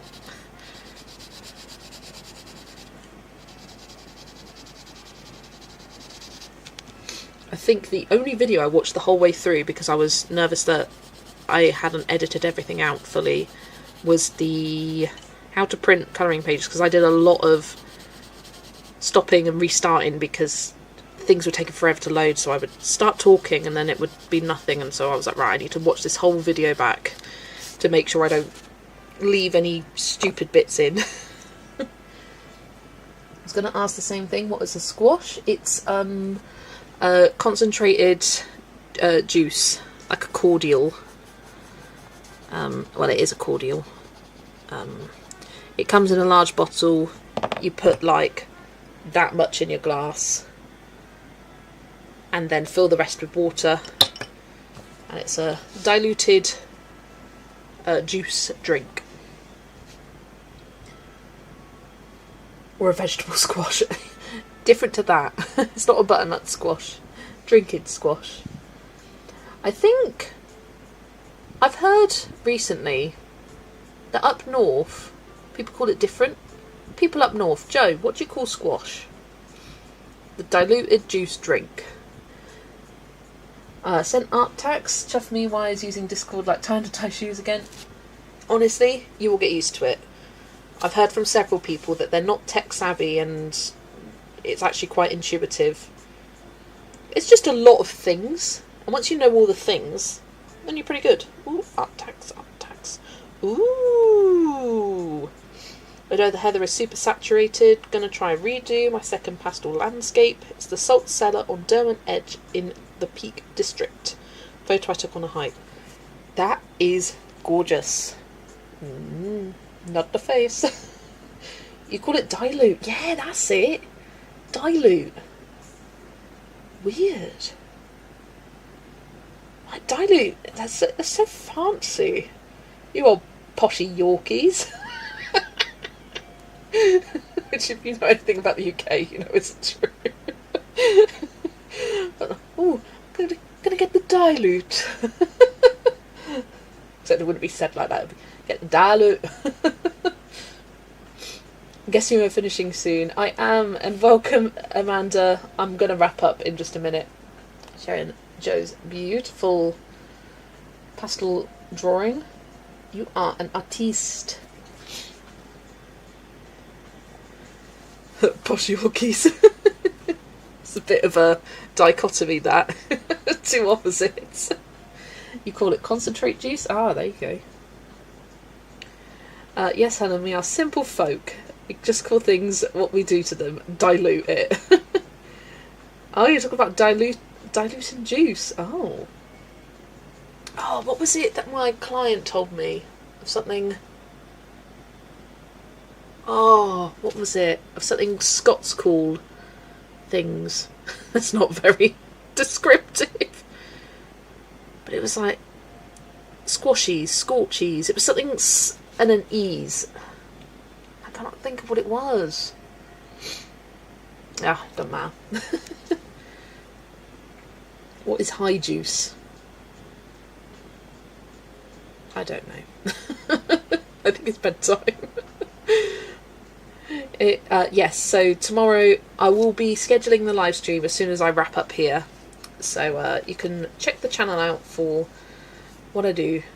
It's like what we call lunch, dinner and evening meal, tea time. Well, where I live, it's very kind of household dependent. We always grew up calling it tea. In fact, my mum and dad like to say breakfast, dinner, tea. I don't like calling lunch dinner. I think it's weird. I don't like it. I refuse to call it. Lunch is lunch. I'll use dinner and tea. I went through a phase when I was a kid where I thought, ooh, all my friends are using the word dinner, so I'll use dinner. But still in my heart, it's tea. It's tea time. Budweiser, just kidding. My grandchildren call it squish squash, red, pink or orange. Love it.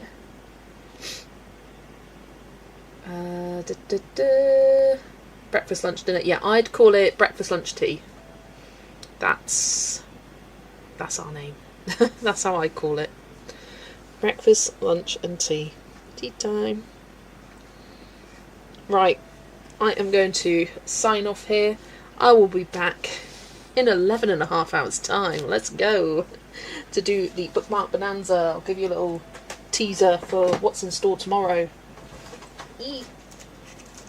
And I was going to laminate some before the stream, and I didn't. From 10 until it's announced till 10, but it'll probably be till like midnight. That's when I tend to go, because I have too much fun.